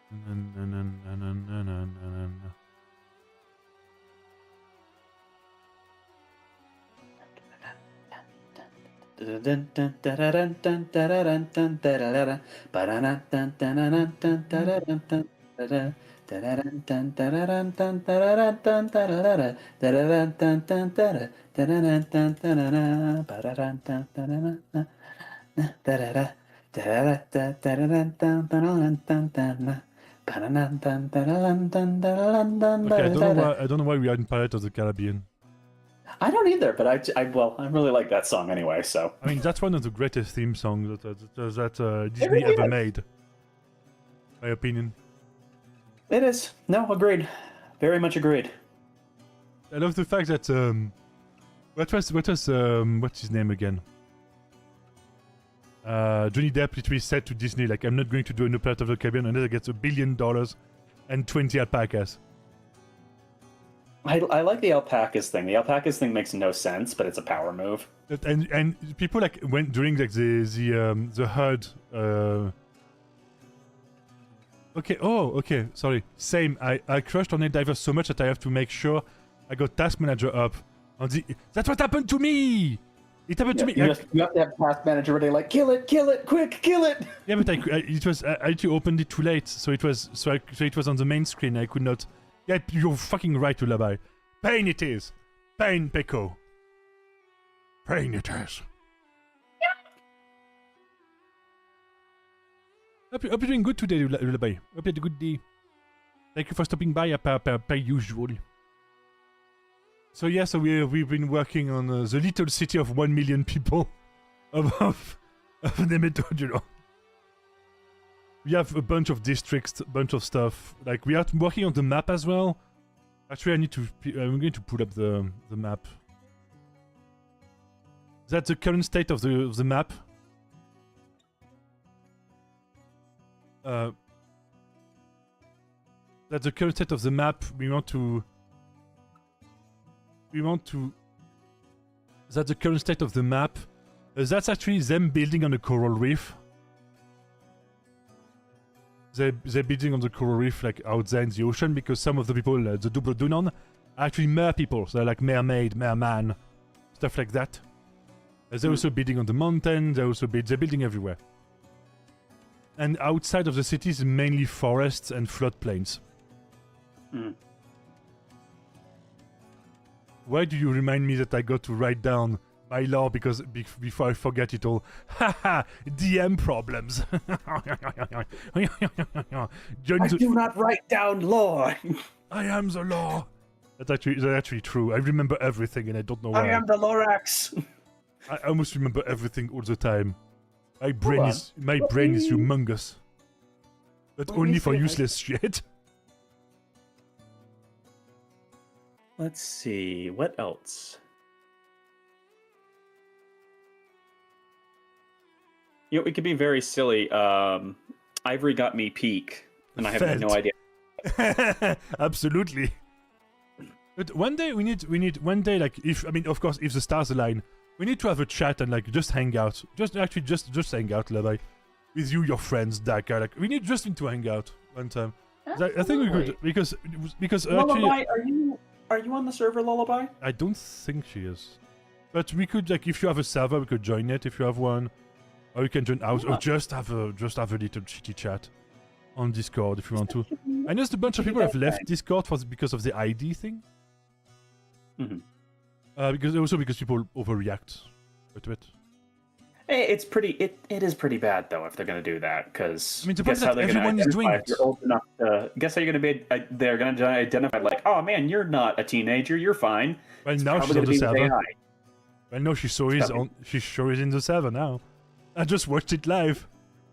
I can't recall any NPC on hand, but when you ask like how old, I'm like, good question. Yeah, that does happen. You like to? Well, I mean, how can we include Lullaby? I mean, she's joined the server. Yes, but I'm like in this stream. I mean, if she wants to, I'm not going to force anyone. If you just want to fucking chill, she can chill. Absolutely. It's just like if you want to join VC, you can. I can add you, but if you don't, if you just want to fucking chill, we could just go to the public VC for that, I guess. No, wait, no. Yeah, remember. Yeah, no. We let too many people into the streamer channel, and it got very distracting. Yeah, so because it's work stream, so I need to work on stuff. Are you sure, DS? You're already putting that out, I see. I mean, yeah, if you want to do it, like we had. Put it out. Put it out. No. Oh my goodness. I can just be a silly little viewer here. Don't wish to be. No, you can if you want to. Like, if you have questions about the tabletop, you know what? What would be fun, because I'm kind of fried on work for like. Yeah, so, I need to your thing too. I mean, if you want to join VC and ask questions about the tabletop RPG, you can. I'm more than happy to. We would be happy to answer. Happy to answer. So if you want to join VC, you can. I'm going to just. You know what? I'm going to add you to the permissions. Join if you want to. Boy. Why is it never? Why is it never in the proper order of things? No, not the server. Oh, that's why it did not work. Edit channel permissions. Add members. Okay, that one is in alphabetical order for some reason, not the other one. I don't know why. Sleeping. What? Oh, is it the same problem I had before? Maybe. I need to check what's your.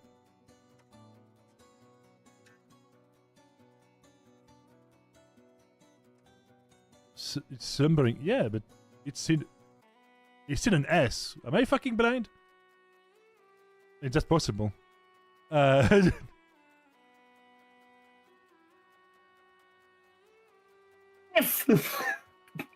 fuck was that sound? Yef! Okay, I added you to the permission of the VC if you want to join. Hooray! Can I use my own?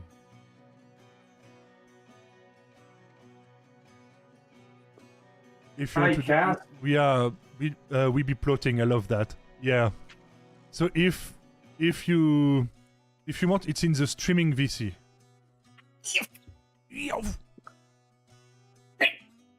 If you want to join the VC, you can. If you don't, you don't. Up to you. Up to you, my lady. Every time I hear my old my lady, I literally have like the Saruman from like the Hobbit going like, "Are you in need of assistance, my lady?" And then the old man starts kicking ass, and I'm like, "Oh my god, he could pull out that moves. I did not know that. I thought you only had the force." Hello.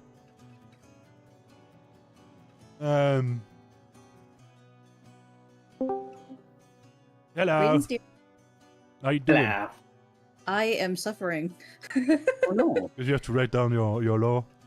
Yes, I'm making NPCs right now, and they're all high freaking level. I have to make an 18 level, a level 18 wizard right now. I have to. The level cap for our game is 10. I have But these to, are these. yeah. You go. You go. I have to do the same with like one of the characters I have for a VTM campaign that is like a Methuselah. So literally like, yeah. It's pain. Yeah, it is pain. And right now I'm doing a lot of one-shots, and the problem is because of the groups I'm in, after like 4 campaigns of these one-shots, there are certain NPCs that are constantly used, so I actually have to make a sheet for them now, and I'm like... By the way, everyone in chat that is Stumbling Lullaby does some one-shot D&D on her channel. She also does art. For I have no idea what you're talking about. I'm an entity that's just speaking in everybody's head right now. I don't exist. I met Lullaby on Vtuber chat, and it was kind of funny because we talked and then Vtuber chat like scrungled. So we were like, wait, what is going on? It's so sad. I have so many technology issues. It's not even funny. I was excited to talk to you about your tabletop, and it was like, nope. Yeah, it was like, no, I was having too much fun. having fun on my website? Cancelled. Banned. But so how's your city going? It sounds massive, and there's a lot of tabs there. Yes. Yes. Because one is for the history of the city, one is for the city themselves, and one is for the different factions of the city. Yeah. I see you're running at full speed instead of walking. Oh, it has been that for years. It's Yep, not even valid. fun. It's like, I have a document for taverns, and that's like, 3 pages. That's a reasonable one. There's 10 pages just for the different districts, and I'm nowhere near done. You know what? I feel it on a spiritual level because I remember someone said, "Hey, I need help making a city." I was like, "Okay," and then I look at them, it's like, "So I made a 20-page paper of a kingdom. What the fuck?" I'm like, "I'm sorry. I had to make it all connect. I'm sorry." By the way, I made religion by accident too. What do you mean by accident? It just made sense. So, like, what you have as like a Fuji is literally what your character is, right? Your VTuber model want to be in the end. Yep, that's my assassin look, and I also have the priestess look if you'd like to see it. Yeah, you can do. If you want. Yeah, so because I have 2. Yep, Elf. she is an elf. Elf. See. Elf. Because I told you before that my VTuber is based off a D&D character. Yeah. But what was the thing is like, we literally like, had a minor crash out, like, why is everyone playing elf? Play the goblins, we need to playtest. I'm sorry, I rolled to see what my characters are, and the the funny is, every time I make a character, I roll to see what I want, and every time I rolled for it, I've got an elf, and then I roll to see what elf I get, and that's the only thing that changes is what type of elf I am. But there are a few times that I managed to play a dwarf, a goblin, a gnome, a furblug, and because I was permitted to, I played a silly little skeleton. What's your name? Boney? No, what's your name? Just call me that. You're not gonna remember my actual name. And Bonnie just Clyde just hold up a corpse. Oh, and there was one time I played like a half-orc pugilist because that was fun. Oh, yeah. Nice. Regret everything I've done with her because she was a reverse trap butler. It was interesting. Reverse what? So you know what a trap is, right? That's when dudes... So it was a woman who looked like a man. Yeah, Oh, so okay. I was a woman in a suit that people couldn't tell that I was a woman until I spoke. They're like, "Wait a second, you're a woman." It's like I am There is Sir Harmony. an entire romance anime about that premise with 3 different women. Oh lord. Of course there is. Jeez.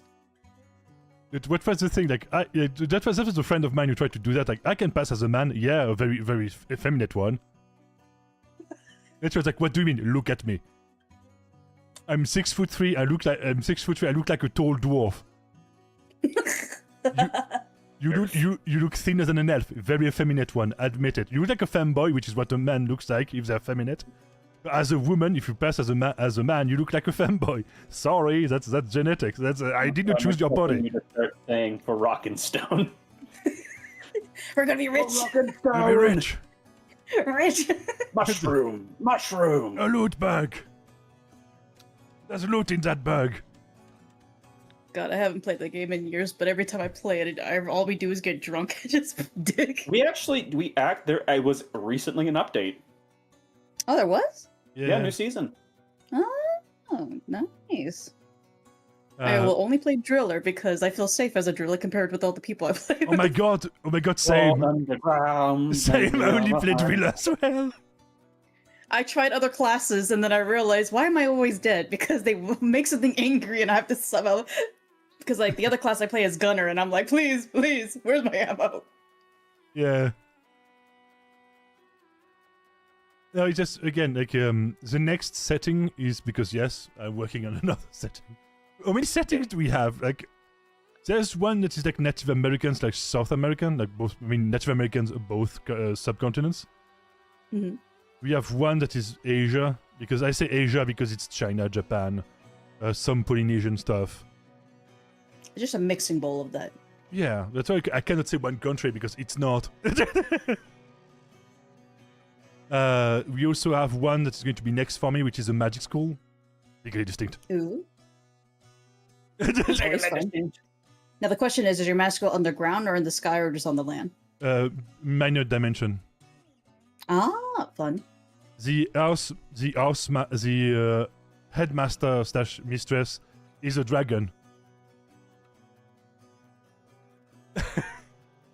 Jeez. Because dragons are hermaphrodites in our setting, so they can switch. And they have a cloaca. Yeah. No, it's funny. I did that to a similar campaign, and the reason why she even became a headmistress is because dragons like to hoard things. She likes to hold like knowledge and people. So she's like, these are my children, they're my treasures. You harm them, I kill you. They're like, how about this? You make a school and you share it, and you get more children. Like, oh my god, you're right. I can have more babies. Give me your bears, I will eat it. Instead of hoarding cats, she hoards teenagers. That sounds bad. You know what? I recently remember a prompt. A dragon in the modern day whose clutch was stolen, so she's adopted an entire office building. I saw that premise and it was so funny. Like Destroy of Worlds. It's mother. Okay, Your mother. Grand I need to Majesty, go. You mean mom? I need to go home to my kids. Grandbabies. Grandchildren? Where are they? Bring them to me. And the entire reason for why they started the school because the dragoness, which is a dragon goddess of knowledge, was sick of the dragon god of magic stealing her spells after she's done writing them. Well, she just So she was like, "Fuck you! I'm going to the mind realm." No, don't do that. Fuck you! Fuck you! Fuck you! And so she was like, she went to another dragon, like not a Drakon, which are like the ancient worm version of dragons, because the dragons in our settings, there's only 3 dragons because there's the gods, and they don't want anyone else to call themselves dragons because they're like, no, you're inferior. I'm special. And they go like, oh, you want to call yourself a dragon? Do you want to fight? I will fight you. And so she pretty much like went to one of her handmaidens and was like, you find me a solution to hoard my knowledge without the dragon god of magic stealing my shit. And she was like, okay. And she started the school in her mind. And she was like, and then she was like, wait, mortals are pretty good at making spells. And that's kind of funny. Yes. And so she did that, and one of the... So there's different houses, legally distinct. So we have one that is based on dreams, and their house mistress is literally an immortal elf that does dream magic and stuff. Oh, nice. And she's also the school counselor. I mean, it kind of makes sense. Like, she's probably really good at therapy and stuff like that, considering with her relation to dreams. Dreams and nightmares. So when she has to lay down the discipline, it's literally with your worst fears. You know what? No one will ever fight her like that, because, like, you know, what's the worst thing you could do? She could say no. In fact, no, she could definitely do something worse than that. She says, I cast constantly stubbed toes. So the name is like House Swept Nose because it means to dream, I think, in one of Indo-European language. So founded by the great mage Sneasa during the Aed cycle. Aed is the name for elves in my stuff. House Swept Nose was created as an experiment to explore the limits of the dream and nightmare realms, and what extended exposure to such realms would cause to living flesh. But over the centuries, she has fallen in love with her students, guiding them to be the best versions of themselves with an equal fervor than for her research. I think we got to change the phrasing on that. Yeah. She sought after to solve quarrels, whatever, to be an impartial judge, an advisor to issue of the heart, soul, and study. She's beloved by all students and feared when some would put themselves in unnecessary danger, and her nightmare side comes out to dole out discipline. And then for the students, like, they are the best musicians in school, the theater club best performers and actors, luthiers, they make their own instruments and excel in summoning magic. They have the reputation to be weirdos, loners, airheads, but are not disliked by other students much. They are often nicknamed the Vibers because they seem to exist on their own terms and time. I guessed vibe. And the color of the uniform is deep blue, dark purple, copper, and silver. Because each of them have their own color uniform and stuff, because they get it distinct. Yeah, because it's like a school kind of thing of like, here's what type of curriculum or / quote-unquote house you're in that academy. Yeah. The house crest is made out of 4 hands, deep blue ones clad in a mortality array, which is one of the weapons that we made. A dark purple one holding a mirror, a gold one holding a quill, and a silver one making a shush motion via its index finger, because I also believe that you need to take your time with stuff, so you don't have to like be quick and reveal stuff. House Garfield, which is not House Garfield, because I swear to God in my brain it was the oldest house founded by the current headmaster as mistress of the academy. House Garfield was created under the vision of Theanira, a Dracon, as I say, sent by Aristia, the goddess of knowledge, and that's the lore. Theanira, because she's a woman in the current cycle, and female, quickly saw the potential in mortals that kept pushing the boundaries of innovation, and thought to harness such potential to further her own mission, thus copying the mortal educational institutions and creating his/her own academy, and started to educate mortals in magic, but also coax them through exams, trials, and challenging them to innovate, create, and bend magic for their own gain. Influence being seen in the 4 pillars of Garfield: innovation, ambition, stubbornness, and steadfastness. They tend to be the most well-rounded students skill-wise. Their focus on mastering as many fields as possible tend to make them look like spoil sports to their fellow students, or for a less charitable description, arrogant tryhards. I see. They're the sweats of the school, got you. Yes, it's very much. I have House Meda, which is the first human to have developed the ability to walk into the mind realm. Sahar learned from the ancestral gods and mind gods, returning to the mortal plane when he woke up from his slumber. He created the 10 pillars of harmony, writing down his teachings, wishes, and hopes, both for both his people and humanity itself. He died in his old age by trying to stop a fratricidal war between two brothers who both desired the throne of his homeworld, laying down his life to preserve peace and harmony. His body was cremated and buried under a shrine, which soon became a temple to his memory. His consciousness awoke in the mind realm and as he became an ancestral god to his people. He then met Nyasa, and after a very long debate and discussion, accepted to join this so-called academy on the condition that it would be able to create his own house, which was quickly accepted. He founded House made on 4 pillars: the search for harmony, the search for inner peace, the search for wisdom, and the search to perfect one's soul via magic. House made a strong belief in balance and harmony, tend to give them classified by the other houses as boring, or even worse, snitches, since they believe that the rules are a way to keep their fellow students safe, which is right. On the flip side, they are known to be kind, caring, and patient, so despite their abidance to the rules and often aversion to school hijinks, other students seek them out for advice without judgment and in general to find a quiet place in the chaos. Some of them I need to do the flip side, like the nerds. I need to do the flip side to them. There's chill dudes. Yeah. Then there's House Genomai, which is a funny one. Founded by Glorbo the Great, Big Green, the Rat Rider, Coin Flipper, Dice Eater, and many more titles. Is an example of what the stubborn nature of exceptional mortals can bring out. The first muscle wizard, it's a class we made. Glorbo set out to prove that shorties can be the best. He set out punching his way with magic, up the scales until he tried to steal a book from the endless library of the Manthano Academy, face to face with Theani as a mind's eye.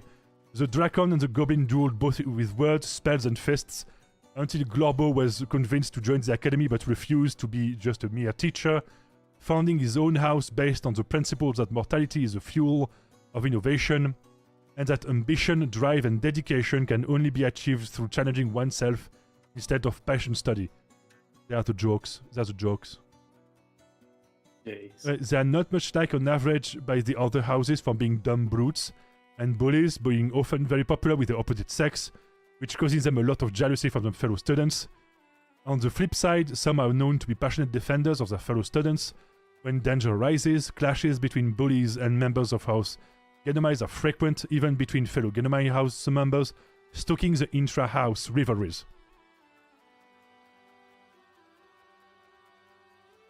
So there's the buff men and women. Yeah. There's the one on the path of the swole. Mm-hmm. The Jimbras. Kinda. And the colors, I forgot about the colors. House Garfield colors are green, chrome, red, and gold. House Meda are white, pastel blue, black, and pink.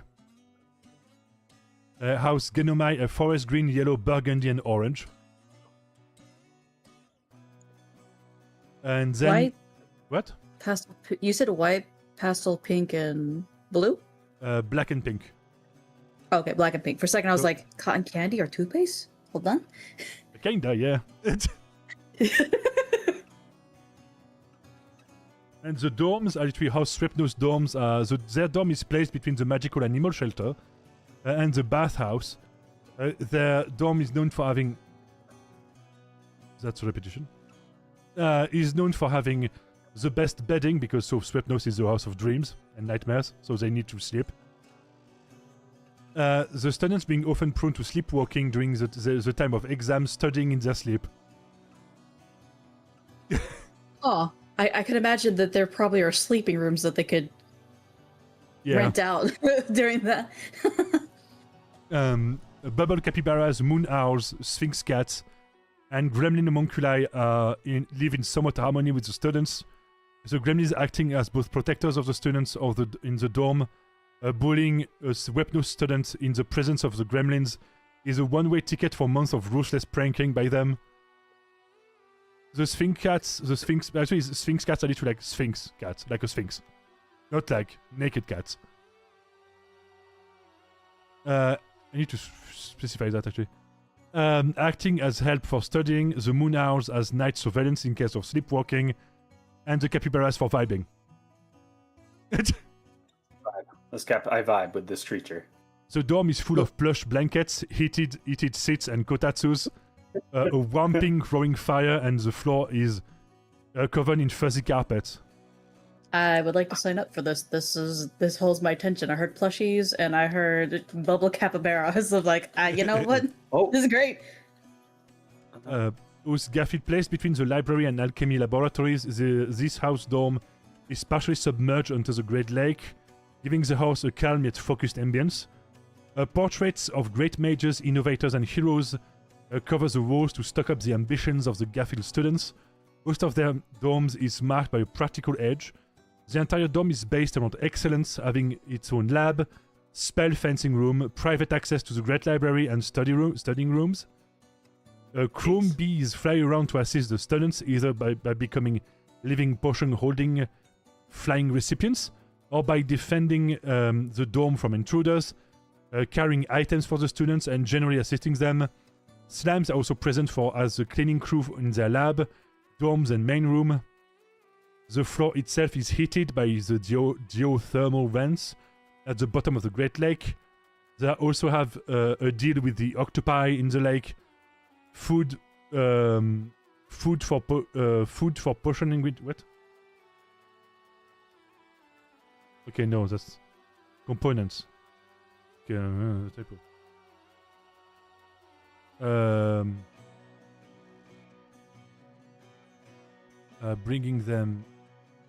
Bringing them components for potion ingredients. Pretty much. Potion ingredients, yeah. Bringing them potion... Okay. Sorry, I'm correcting at the same time. All good. Bringing them potion ingredients that can only be gathered in the lake. House Meda is placed near the observatory and above the school kitchens. The rumors that the members of House Meda are able to be that reasonable is only because they don't have to wait in line for lunch and dinners. Their dorm is known to have very comfortable yet minimalist amenities. Sorry, yeah, English. The philosophy being that any distraction must be removed for students to fully focus on their studies and self-development. Meda students often organize parties or just hang out at night in the observatory to study and vibe under the stars. House Genomai, a house that believes in the balance of body and soul.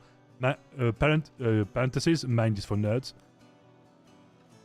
Their school dorm is placed adjacent to the PE facilities. They excel doing sports competitions, have a strong belief that healthy competition is a core component of personal growth and bettering oneself. Why is it there? Oh yeah, I need to change that. Okay, so their school has like their dorm has pretty much also a gym. It's a gym and a spa. Bro. They have a gym and a spa adjacent to their dorm. Bro, it's me, bro. Bro. And the teachers are Global the 23rd. Global. And one is named Snape Elf because I literally wrote Snape randomly. And we're trying to think of a better name. Yeah. That is a placeholder. John. What kind of name are you looking for? I don't know. Like a dude that looks like Snape. A guy who looks like Snape. Yeah, because I literally wrote Snape. Like... Is any type of race in particular that this person is? Death Elf. Snape. Zazarin? Snape. Dumbledore. What? Zazarin? There we go, Zazarin. Hooray. There we go, Snape Elf has a name now. Let's go. So yeah, that's pretty much what we have right now. Yeah, and that's only 5 pages yet. We also have taverns that are kind of fun. I don't think... Did I ever told you the taverns, Dagger? I don't know. I mean, I can do There's that. so much that they can't remember. Yeah. One of the taverns is named the Blue Boar Sounder, which has happened in some campaigns. which is led by Nanny Crookfang and Old Man Buggerbran, which are very old Tolkien. Like literally the oldest people alive in the city. An old Kadurki woman, she's around 300 years old. She's well known for being one of the best cooks of all Nemetoduron, and for a mighty eye of judgment, being feared by all naughty children for unmatched deduction skill, being able to find the culprit with ease. And Old Man Buggerbran is also a Trollkin. The master brewer and husband to Nanny Crookfang is well known for his propensity to curse and not caring about what anyone says. The Kaduki even have an expression to okay, that's badly written. Bran-headed, literally meaning like being too stubborn for your own good. He is considered as one of the best three brewers in Nemetoduron, even if his eccentric demeanor and naming conventions tend to frighten the uninitiated, such as the infamous Burger Brew. Burger Brew Die Young, Kelp Moonshine with honey, triple distilled. Troll Gut Cleaner, slime-infused corn moonshine with citrus syrup. Salamander Spit, Volcano, fire fruit wine with spices. And come back later, depend on what's left. That's the list was literally the main drinks. We have the Giggling Donkey. The tavern which is led by young lad Oogle, which is a Meduli. A young Meduli alchemist who uses his pet slimes as staff in his brewery and tavern, sometimes as ingredients when they fall in. Incidents that tend to become brew-defining. Treating his business as more as a front for his experimental alchemy practice, trying to push the limits of taste, alcohol contents, and random alchemical effects. Products, random brew, bracket drink the rainbow. Make hair, skin, eyes change rapidly for 1d10 minutes. Change in color. Pint Shorty shapeshifts the imbiber into a goblin version of themselves. Bag of Brew, turn your breath into a rideable iridescent cloud. The breath stench is dependent on the imbiber. Lasts for 1d3 hours. Uwu Brew forces the imbiber to speak in Uwu voice for 1d10 minutes. We have the Abalo, which is the apple orchard, led by Catherine, also Meduli, a worshipper of Amalinka, Little Apple, the goddess of life. She decided to devote her inn and potion shop, also a florist on the side during the good season, to only serve apple-based products in her glory. She is a well-known alchemist and cook who has managed to afflict herself with a potion, as she coined it, of, within brackets, uncertain youth, as she wears a long baggy tunic because she shifts between adults and children size randomly. She quote-unquote employs both slimes and quote-unquote a trusty goblin porter Breen. Sadness equal number 15 fruit salad. I don't know why that is written there. That probably during stream. Something's happened. Golden apple pie, apple shun, a potion in the shape of an apple that are solid on the outside and gooey on the inside. 3 variants. Blue restore. Oh my god, that was a long time ago. Blue restore soul points that don't exist anymore. Red regenerate health, and golden to do both. Oh my god, why did I do that? Epla flesk, a toad hog, and golden apple dish that is a specialty of the inn. And then there's 2 left, which is Moritz Sagius, which is sea badger, and Kol Koran, which I believe means the bloody or the red one, which I need to make. Yep, that's a tavern. Sorry, so what questions do you have for us? Yeah. That's a lot. I don't even done the classes and the races. I know, right? It's like, this is just like placements of areas, because it's just like you named a bit of, like, you named the academy and then you named some places. Yeah. And yet, it's because I'm a little goblin. As soon as I heard like the giggling donkey, I was like, "Wow! If you go there to drink, do you turn into an ass?" That was just the first thing that came to mind. A creature. I mean, you could like, I guess we could do races and shit. I don't know. Depends what you want to know, I guess. What's the most like, I guess, common thing here? Because like, in every D&D campaign, there are some people who mix well together and other factions that don't. Is it maybe certain races don't like each other because of religion-based thing, or just because of politicians, or just like actually, explain that one. Actually, that's the fun thing is that anyone can be born to anyone else, because it's the soul is the reason why you are born looking a certain way.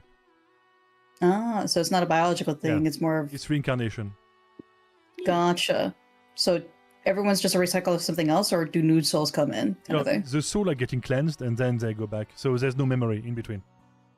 Okay, gotcha. You can access the memories through the mind realm, but it's complicated and can mess you up. Yeah, that sounds like a bad idea because things are recycled out for a reason. If you get that back in, it might be an overload of like. Because you can go through the trauma of someone else as if it was you. Mm-hmm. Like an entire lifetime of trauma. Technically, it was you. Not really. That was the same soul. No, because the soul is just energy. And it is that the soul remembers some of the shape it has before. It's like the more it was something, like one thing, the more the soul is more likely to shape the body to look like that. But it's mostly like just a kindred. Like you will not look like the person before you. Hello? Mm-hmm. Oh, I accidentally turned my sound down. Oh, all good.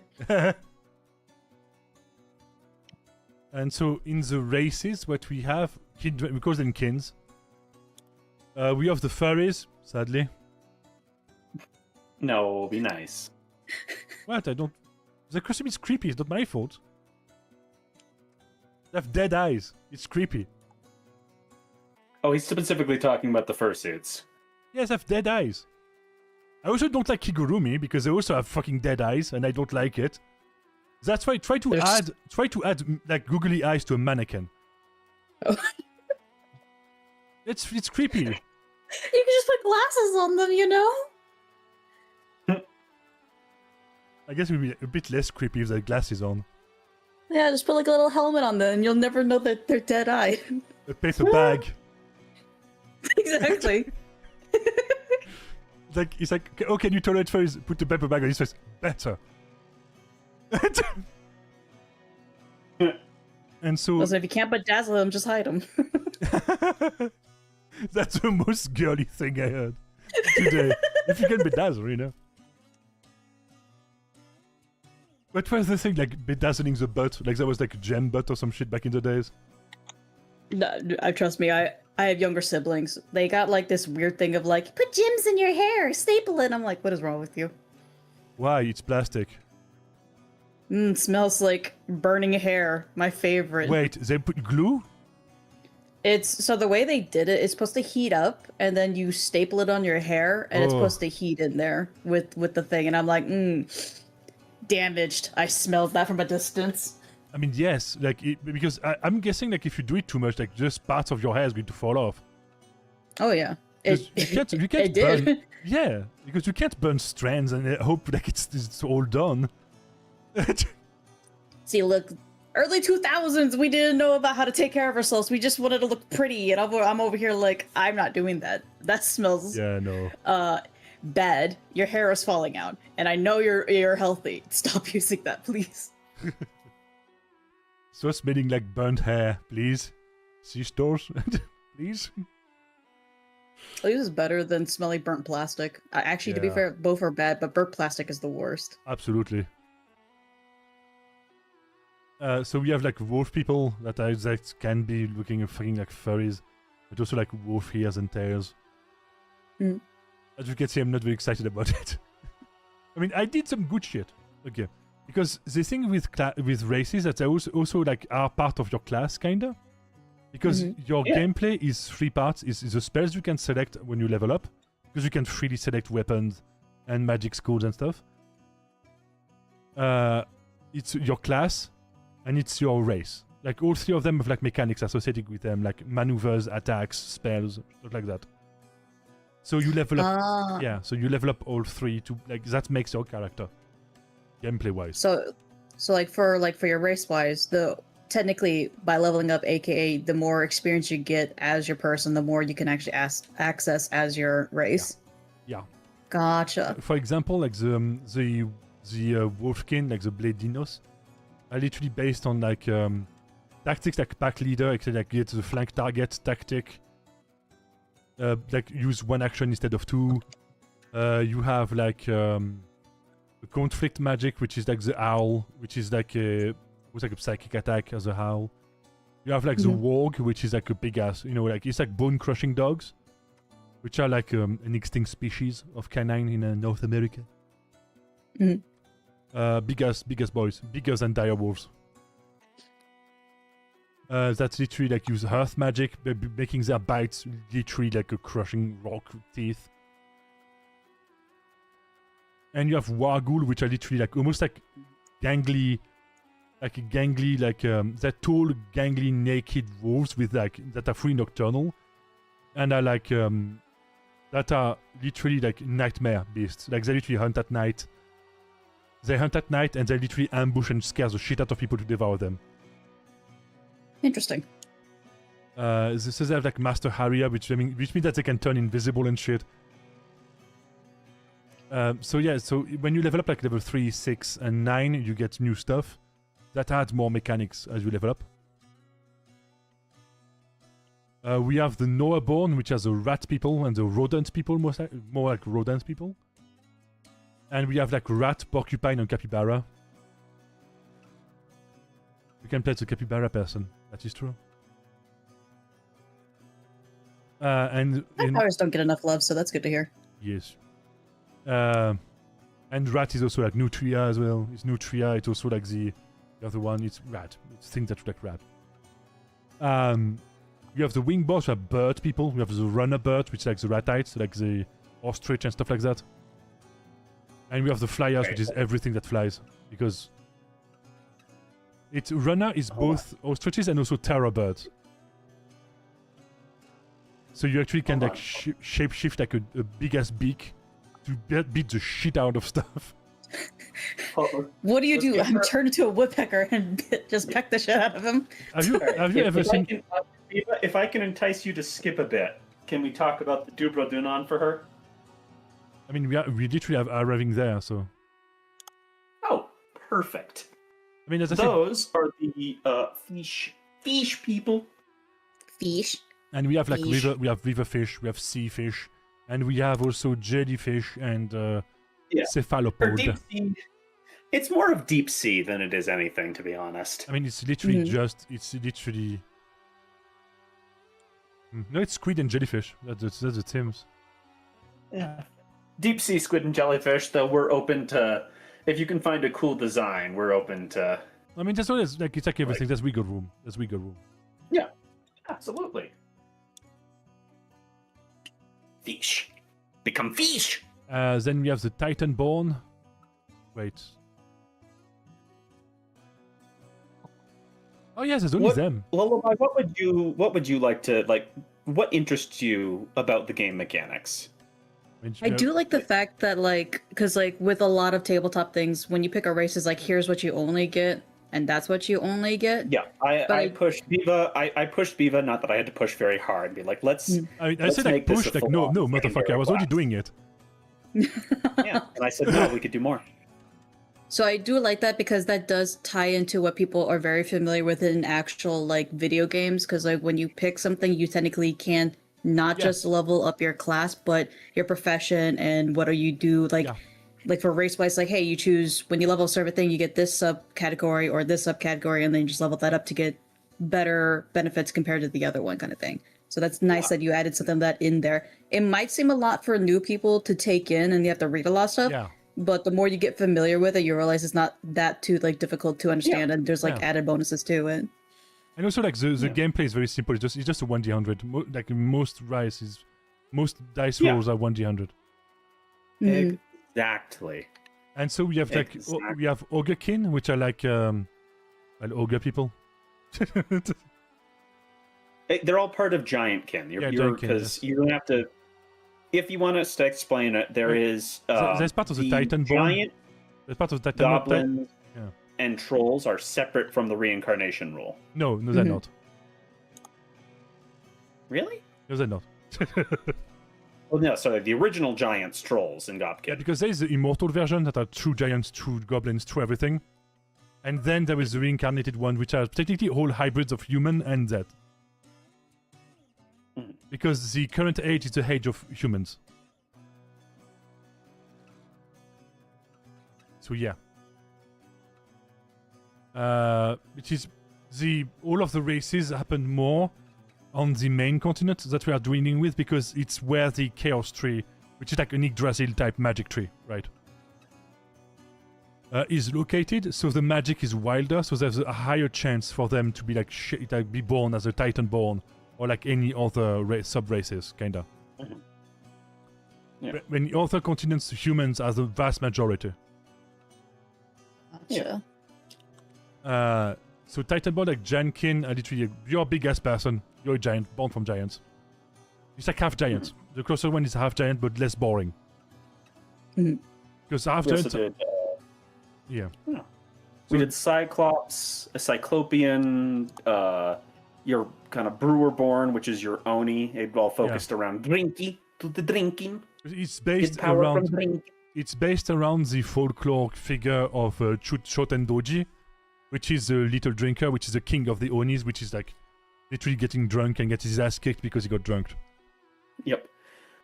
And Etmins, where you have two heads. You have two heads. You have two heads, and you can literally look in two different directions. You can split your attacks in two directions, two different enemies. It's two heads. You have two heads, so you use them. It's like the ogres in World of Warcraft. Like the ogre magi that have two heads. In a way. I think Ogre Magi is from League of Legends, I thought. No. Oh, it's also in there? Okay, neat. Why is there ogre magi in League of Legends? There is. There's a character called Ogre Magi. And it's that's not League of Legends. That's the other one. Dota. Oh, it's God. Dota. Yeah, you're right. Because Dota actually was made from Warcraft. Dota was made from Warcraft 3. Because escape. You must escape! And we have the Gobkin, which has a goblin. We have the Bossblin. Bossblin can summon rats and make people like... They can literally manipulate people to take attacks instead of them. Yeah, because they have like protect the boss as like a... You can... Yeah. You're pretty much like, yeah, protect me, yeah. You're your little minion dude just trying to protect your homie. Yeah, a Globoblin is literally a mix between a frog, a slime, and a goblin. So a little frog goblin. And you can like spell slurp allows you to like eat spells and create bubbles out of those spells. Mm-hmm. You can ride your bubble like a big ass yoga ball. You can bounce on it. On your bubble. That's a statement. Yep, you can bounce on it. And it's all about like bubbles, manipulating your bubbles, bouncing on your bubbles. And storing spells in bubbles. Thunderblin is like, have you ever imagined a goblin that is high on electricity? That's what it is. A masochist? Question mark? Kinda. They're pretty much overcharged goblins that can like literally like have the power of lightning. And they can create like, there's something called Fulgurite, which is Fulgurite is what happens when thunder strike a beach, and it creates like glass out of like glass structures out of the sand. That's what Fulgurite is, but we made it a magic stone because it's funny.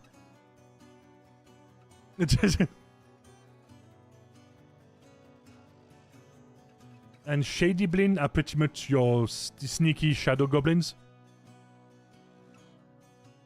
And they're kind of like the goth goblins as well. Mm-hmm. The Hornbones are pretty much like... goat people, like minotaurs, satyrs, all of that stuff. If you have hooves and horns, you're hornborn. They can use their horns to like pick up, like modify terrain. They can use their horns as weapons to like parry or do piercing damage. Like it's another set of weapons pretty much that you get for free. One of them can pick up the ground and become a mobile cover for your allies with your horns. Huh. And one can grapple with their horns. That's not freaky at all. So it's like a gore kind of what they can do. Yeah, kinda. They have like a bunch of stuff. One can headbutt things because goat.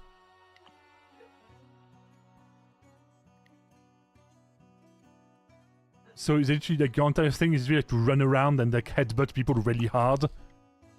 They literally have like stampede horns, which is deal bludgeoning damage, and you gain the cavalry trait with your weapons, with your horns. You have destroy terrain, you have thick skull, you have ramming speed, a weapon breaker, jumping headbutt, and impervious skull. Jesus. We have the Router Knight, which is kind of based, I think, on. I think it's like straight horn stuff. Minotaurs and satyrs. Router Knights? Yes, Minotaurs and satyrs. No, because the war rammer is a good person. Oh, sorry, you're talking about the specific one. Router That Knight. one I don't know. It's the one that can uproot terrain, so I think it's just like long ass horns. Like I think it's the stuff with straight horns, like zebus and stuff. Hold on. So your horns are slashing damage and have the parrying trait, so you can literally parry blades with your horns. You can do uproot terrain, which is the one that literally can destroy terrain. Parrying disarm, create dangerous terrain. Spell parrying horns, so you can parry spells with your horns. Oh, I'm trying to imagine that right now. It looks very silly in my brain. Yes. Oh, so we have everything for this, but I think we would be remiss if we didn't ask you about your campaign that you're working on right now. She runs one shots. So funny enough, all my one shots do connect to each other, and depending on what happens, nice. I'm thinking about doing a long campaign or doing a very high-risking, high-level one-shot, group one-shot. Because I'll talk about it. So right now, everybody's part of called the Dented Tanker, and every time they do a one-shot, it's their Agatha, their guild leader, the drunken redhead elf, seems to always be in debt with something. So every mission they've been trying to pay off debt. However, Agatha pretends to be drunk because as a paladin, she actually can't get wasted at all. This is a facade she has as she's preparing for a bigger calamity, as she is one of the original 5 heroes that saved this place from a imperiling doom that's been locked away. But it costs her the lives of 4 of her other compadres and her basically family members. And so this entire time of these campaigns to pay off debt, she's been actually getting an arsenal and leveling up people and like getting items and making connections when this seal is broken, because it can't it's getting weaker. They couldn't kill this thing, and the seal is not everlasting. There's a limitation to what it can do. So when the seal breaks, people actually have to fight one of the 4 original dead heroes. So her compatriots. These people have to fight. So I'm trying to do like a level 15 big battle one shot that's going to happen. And I need like 4 groups total for that. Maybe 5, depending if they do something with Agatha, because Agatha is going for the core of the main issue of this seal. So you have, I saw that you have like 1 group right now, right? I have gotten 20 people to play so far. Okay. Very nice. And this is D&D? Yes, 5th edition. I mean, I could join one of them if you want to. If you allow me. Sure, if you ever want to join. Yeah, I work with anybody. If anybody wants to join for a one shot, they can. Somebody actually has joined 3 times with their same character, which they are now allowed to level up the characters, because I have a thing where, hey, join my campaign, you start at level 5, but the more you play my campaigns, depending on how much you play, you can actually level up your characters. So right now I got one character who's going to have be level 6 now. Yeah. Level 20 wizard wish into simulacrum. T-poses in the corner. Yeah, T-pose in the corner as I create 5,000 clones of myself. I love it here. You know what? I'll just play like a Druid Shepherd, Forblog. Let's just have 8 magical fucking owls that do flyby. Nothing could go wrong here. Yeah. So me and my 5,000 clones cast Meteor Swarm. The world is now destroyed. Sorry. I just put a bag of holding in a bag of holding. This was part of the design philosophy when we were doing Thumos. Is originally the plan was 20 levels, and then I looked. I remembered trying to run a one-shot for 20th level D&D. Yeah, it's and it was so fucking silly. It wasn't fun. No, it doesn't get fun. It gets boring. People at that level. The most I do is 13 to 15 because every monster at that level that I have for players, I do custom things and I treat my bosses like either Dark Souls or Final Fantasy where they're phases or you have to hit certain things and do key actions in order to weaken them. Yeah, that's pretty much what I'm starting. That's pretty much what I'm starting to do with the dragons because we're on dragon campaign.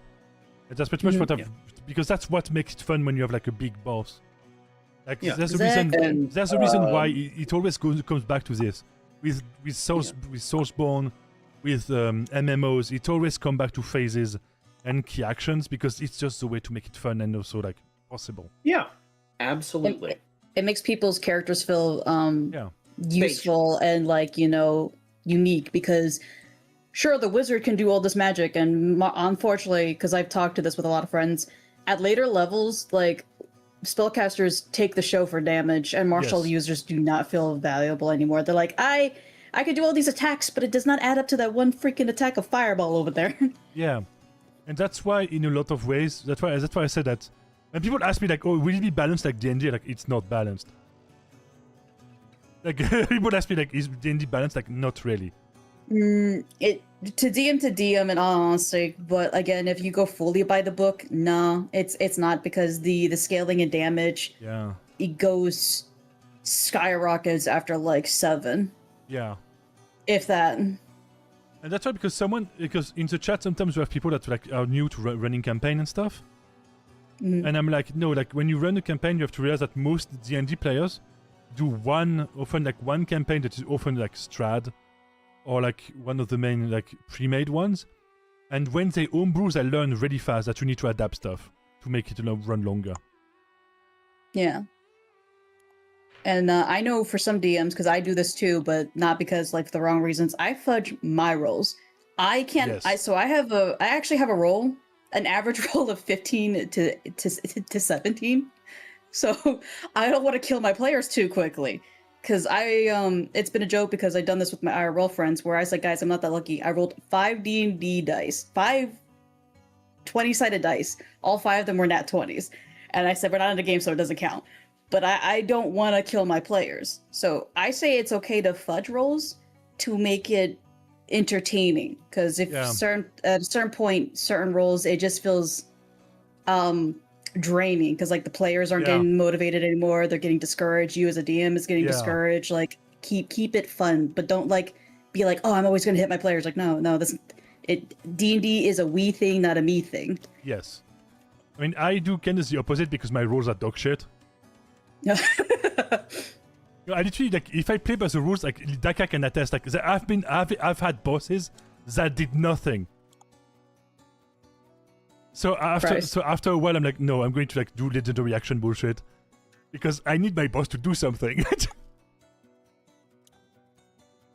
It was literally like from 1 to 10 on a D100 systematically, and I was like, that's a yikes. Yeah, and I was like, okay, I guess fuck my dragon, yes.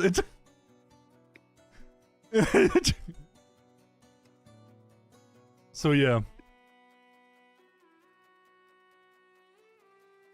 So yeah, that's pretty much that's pretty much what they did. Which is understandable, but that's my technically campaign and depending on how things go, I might do a long-term campaign if people are interested in it. Yeah. Which, because I'm a psychopath, I have various stories in various worlds. I even made 3 calendars and stuff for my whatnot. Oh lord, that's great. Yeah, I have one that has 13 months. I have one that has 6 months, and I have one that has 12 months. Very cool. How do you calculate? I never calculate shit. It's not that bad. You just have to think how many months you want to have, and then you have to think about how many cycles like are in a year and stuff like that. And once you got the math done, you can easily divide it, and then that way, because that's how I do it. And then I divide it in a way because most of my months are based off the cycle of the world. So the beginning is like life. I have like it right here because like one of them I have like a month of slaughter, a month of magic, enlightenment, forgiveness, and stuff like that. So there's like lore behind my months as well, because I do a lot of like tarot card readings and like funny astrology, so I added astrology in my world. Another female doing tarot cards. I know too many of them. I'm superstitious, and I know it's stupid, but somehow, yeah, I call it stupid because like there's no logical sense to make fun of it. It's belief. But at the same time, the problem is I'm very accurate with my stuff, and it freaks out people, and it freaks out me, and I see things I shouldn't see, and somehow it has helped people. I've literally found corpses for police. So like, yeah. Okay, I was like, hey, I'm talking to... Okay, time to talk about supernatural shit, because I am a security guard. Yeah, no, it's awful, because I remember I thought I was talking to a girl as a kid, and then I said, I'm talking to this girl, and then they're like, oh, wait, you're talking to her? It's like, yeah, she says this, and she's like saying her head hurts. She's like, what do you mean? She's like, she says she's been sleeping right here for a while, I don't know what, and then they dug up underneath the tree, found a fucking body, and then I realized the girl I was talking to starts to decompose in front of me, and I'm like, I love my life, I hate it here. Trauma. It's like, oh, wait, is that free trauma? Wow. It's just, yeah, no, and then I keep, sometimes I talk to people, and I have to actually ask people, it's like, is there somebody actually here, or am I losing it right now? Because I would love to be crazy instead of seeing what I see. Oh yeah, dude, so that's level of like, seeing shit. Yeah, and like with my tarot cards, when I used to read palms and tarot cards, I actually used to have dreams about the things I would see. And unfortunately, a lot of them were bad. So I would dream that I was like dying, because like a lot of people that I did tarot card reads, they were worried about someone dying. Yeah. And every time I had to dream that I was like got in a car crash, I got in a landslide, I got like stabbed. I was like, this is great. I'm no longer going to do this. It's like, is that me not sleeping? Trauma. People ask, why don't you sleep? I know the answer. The world hates me. Okay. This is why I don't do the things I do unless I really, really, really want to help somebody. Because some people have said, hey, can you do a tarot card reading for me? I was like, I'll think about it. No, because then you have to set up boundaries, because if not, you're never going to sleep again. Yeah, I mean, there was one time I stayed awake for 4 days straight. Oh, shit. Don't do that. Fifth day, you fucking start hallucinating. I don't remember anything. Oh yeah, dude, one time I did like a 22-hour shift. And I literally, at the end, I was literally looking around, and I swear I saw like, we're getting driven back, and I almost jumped because I swear I saw something like a deer or some shit. It did not exist. Because I was hallucinating because of the lack of sleep. You're like, my body's telling me something, but my mind is screaming at me right now. it's like my coworker was like, why do you keep flinching? Like, because I swear I see shit on the road. And he was like, how long was your shift? How long was your shift? 22 hours. Did you drink enough water? I don't know. And he was like, probably the answer is no. And then he was like, okay, I need to drive faster. Please don't.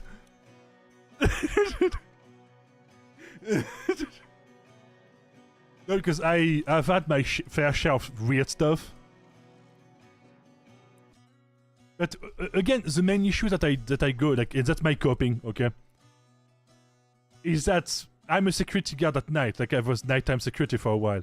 And when you're alone at night in silence, your brain I hate that. Yeah, your brain starts to fill up the gaps, right?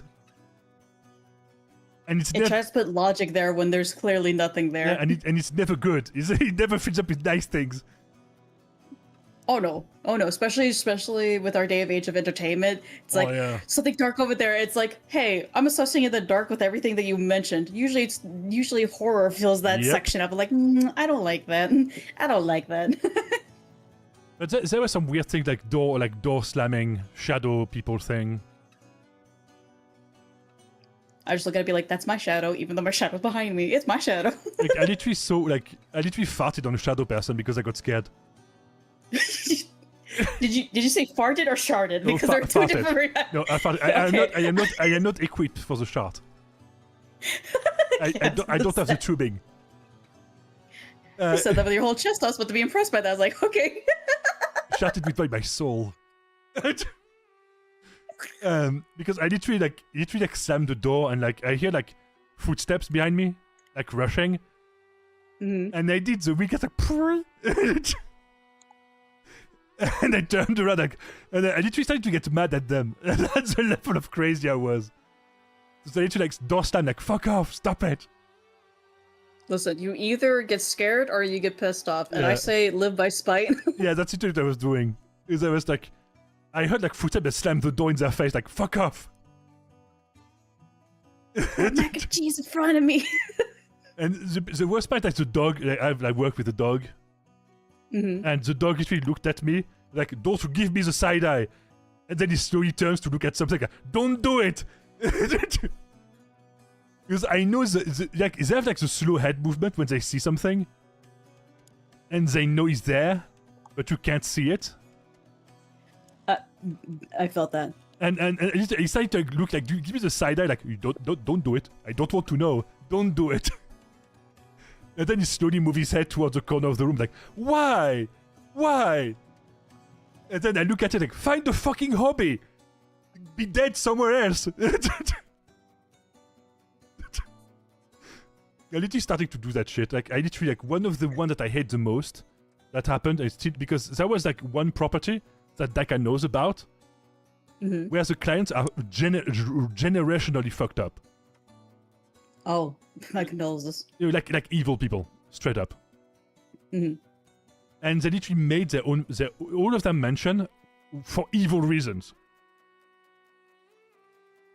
Like, it's on the cemetery of an old nunnery and also abbey. So the bones are underneath because they wanted to defile it. Because the family is technically part of the Hellfire Club. Or they were part of the Hellfire Club. Like, we found literally like mummies of dwarves and shit. Like, human sacrifice and nonsense, like, back in the day. As they still... I thought you found one dwarf. What? Jesus. I thought it was just the one dwarf. No, and like... then a bunch of cat dogs. Yeah, no, there was like cat mummies of... Like, they pretty much preserved their sacrifices. And they did that for centuries. And we were like, okay, you all fucked up, and yes, we are security, but that doesn't mean we are accomplice to it. Sacrifice a cat in front of my face, and I'm calling the fucking cops. Yeah, no, I felt that. That's a fucking crime. Touch my dog and I'm shooting you. I have a gun. Well, I have the right to defend myself. I will defend my doggo, okay? With extreme prejudice. They don't do it anymore, but they're still fucked up. Like, I don't know. Like, I have a theory that if you have a generation of a family that is evil, your kid have a higher chance of being evil yourself, because of the teachings, right? Yeah, it's harder to break that cycle. It's like inheritance cycle. And one of them is cool and he literally fucked off. Like, he doesn't like interact with them. He shows up to get money, and then he's like, I'm out. I don't want to deal with them. He's pretty much paid in hush money to not rat on his family. That's how bad it is. Because they do orgies, they do like satanic shit. Jesus. Literally, like, one of the most awkward things. Nowhere near that house. What? Jesus is nowhere near that house. Oh no, Jesus, look at that house and flip it the bird. I mean, you're right. You're right. Jesus did not want to partake in that. Jesus is like, why? Oh, Holy Father, I need alcohol. He's like, Holy Father, can I get a localized flood just there? So they're just fucked up people, and I can't say it because the only limit that I have, I cannot say their names or location. I know my contract. And they literally, like, there's a bunch of stories that I told that they're all fucked up. They're like Machiavellian narcissists in a way, because all of the ladies do like the bimbo shtick, like goth bimbo shtick, but they're all manipulators because they're all smart, and they purely do it to manipulate dudes to give them shit. What the fuck? No, they're all fucked up on many levels. Jesus Christ! I know he's not there, but he can listen. You just like literally heard this, turned around and left. And I was literally there, like, with my dog, like, in the middle of them getting fucked up and taking drugs and shit. And Jesus. I'm literally, like, standing there, like, humanity died today. You know, it's like the darkest dungeon, like, a roll for madness. This is That's so bad when you have to describe it that way. Yeah, because sometimes it's just fucked up, and I'm like, and dude, I got groped I got groped like some of the serving staff. We have to defend the serving staff because they get fucked up, and then they do fucked up things, and I'm like, no, that's not. It's not a prostitute. That's a cleaning lady. Stop touching her. Or what? My dog is 100 kilos. Do you really want me to step up to you? I'm 1 meter 93. I am 6'3". Do you want me to step up to you with my massive dog? You know what? They may be drugged out enough to not care. Yeah, it has happened a few times, and then you just punch them in the stomach, and they're fine. And then everything's under control, and then you know what? You go on with your merry day. Yeah, because I literally said to them like, I'm supposed to protect my client, not your ass. Mm-hmm. You know what I have like on me? A holster with a gun. I also have a taser. I have a big dog. I will defend myself. It's like I don't have to. Like one of my coworkers literally looked at him like, I don't have to suffer your bullshit. Like, so stop right now, and I swear to God, I'm throwing you off the cliff. That's how bad it is, because we are high-end security, aka we get all the fucked up rich people. And in that property at night, I swear to God, there's stuff going on. That's where I saw like shadow people. That's where I saw like literally like humming on the webcams, like on the security cams. That's like I heard like humming, and I saw like shadows moving. And I was like, okay, I'm going to look at the other screen. Wow, nothing is happening. I love it. I'm having such a wonderful time right now. It's like, sobs in my corner. Yeah, especially like, why are you hugging your dog? I need it. He's my support dog right now. Gonna take away from me the baby. Like one of my colleagues literally called us like on the phone, and he was like, because he was new, like, there's something singing in one of the corridors. Why is there something singing in one of the corridors? There's no one on the property. Why did you not tell me? Like, we told you that fucked up things happen. That's one of them. And he was like, what the fuck? Like, yeah, welcome to the supernatural. Is it fun? No, but are we here? Yes. It's like, why are we here? Money. And to suffer, I guess. And, like, there's so much fucked up thing. Like, there's literally, like, it's terrible. I also have... My condolences for all of them. I already have stories from the Boy Scouts. That are less fucked up, but also kind of, like, spooky. Mm-hmm. One time we were like... Listen. Yeah? I was about to say, I think spooky's better than fucked up in anybody's, like, situation. One of my colleagues said he saw, like, the Hat Man, like, on that property, and he was like, why do we know? Glowing eyes. Did you drink water? Yes. Were you smoking weed? No. And I was like, okay, we are not going to talk about this ever again. Move on, carry on. Carry on. However, so. I mean, one of the weirdest one I had in the Boy Scouts is that we saw someone in a gas mask on top of a bunker. Like World War II bunker. And we're like, oh, it's just a weirdo, and you just walk through like at night because it was like near like 10 p.m. because we were late to go to a location. And we go to the family and they said, oh, did you see something? And like, what do you mean? Like, did you see someone with a gas mask? Yes. And they just stopped like, yes, that's not a person. See. And we're like, are you playing with us? No, that's not a person. Is a creature. And like, what do you mean it's not a person? Is there like, well, it was a person. And then we're like, can we get lasagna and not talk about it? That's literally what we did. Then we got drunk because we're Boy Scouts and very good Boy Scouts. Yep, top tier. No problem here. Nothing wrong. Yeah. I'll send you something to lessen the spooky lullaby. One of them is not that spooky. It's more like people like doing creepy shit, right?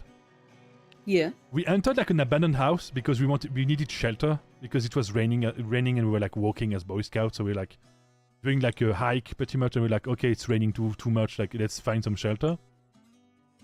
And we entered the house, and they literally put doors everywhere to make sure that they were always looking at you.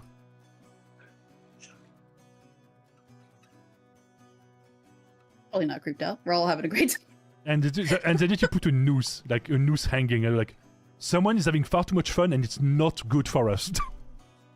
Dude, someone's psychotic and needs to go to this therapy or some shit. Someone is having fun and it's not me. No, because I was literally count the doors like 13. Like, that's OCD level of trying to creep someone.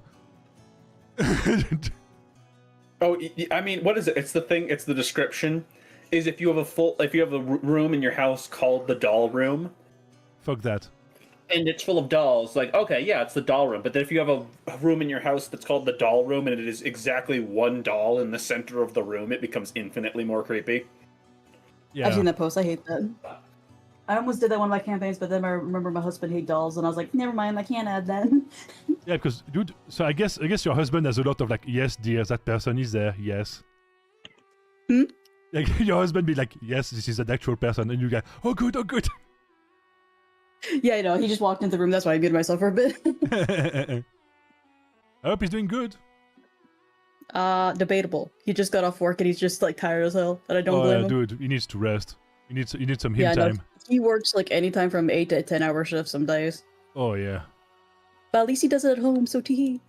I mean, that's better for the both of you, no? Hell yeah. Which, in fact, I might have to leave right now for one, because I gotta work on dinner, and two, I didn't realize was calling me. Oh dear. Well, we will see you around the server. Yeah, again. You will. Again, I'm in there now. Again, I'm glad we finally had time to talk. Yeah. It's, So for some happy to reason, have you. thank you. For some reason, February and next month, I'm losing my mind. Apparently, I'm busy, and I don't know why. Okay. Well, yeah. The picture I sent you, she is the baby. She is the bye-bye. Oh, did You you showed me a picture of a baby, and you showed me a picture of some dogs in the background. Right?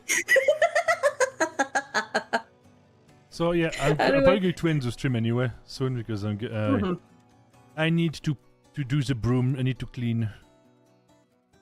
Also, everyone needs to eat and to stay hydrated is another thing. Yes. Well, thank you for having me. Thank you for telling me this, because I'm probably going to be lurking and Well, it's like ask wonderful more to have questions you. about this, because it was interesting. Yeah. And hope Also, again. Yeah. question of the day, because I realized, why do you have a bat in your hands? It's my stick. Is it your talking stick? My stick is better than bacon. Bum bum bum bum. Actually, that bat is interesting because it's literally a weapon found in the north of India, which is a copper club, which is before the Bronze Age. And the description of the guy that was buried with him, like the guy was 6'2", like in the Bronze Age. The guy was massive, and he was with a chariot, a club, and the disposition is literally the description of the god Indra in Hinduism. So the guy was probably a living god. Interesting. Because there's the big debate about, are the Hindu gods just dudes?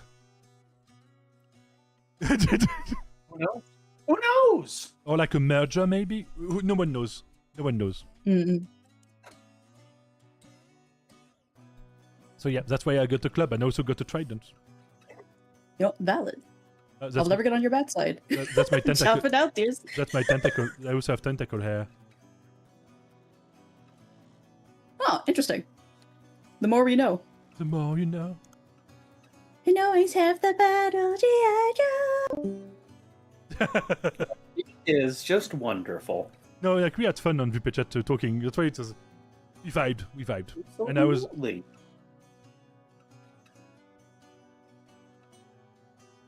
So welcome back, people. I'm going to end stream because I need to do shit. Which I don't like, but I need to do it anyway because I don't like cleaning. Yeah. I don't like cleaning. But I need to do it. If not, my landlady is going to berate me. The landlady will say, you little shit. Landlady, which is also my sister-in-law, so I better keep that in check. We can raid. We can raid the Esme. We can raid the Starry Keeper, which is also fine. Oh, one of them is playing Five Nights at Freddy's. Okay, I'm going to do that. Five Nights at Freddy's. Yes, very sad. Same fucking brain cell. So again, thank you for being here. Deeply appreciated. /raid Starry Keeper.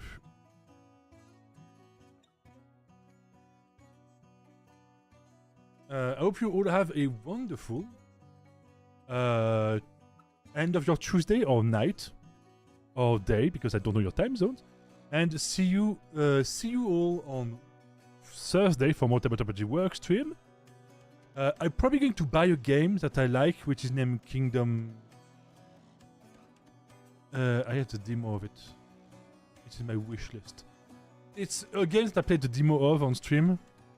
Crown's Gambit, I think is the name of the game. And yep, if I get too tired of working, sorry, I got hiccups. Oh no. If I get too tired of working, I'm going to do that. And it's a great game. Looks great. Love the artist. Fuck, I got hiccups now. So see you there. Have a great time zone and bye.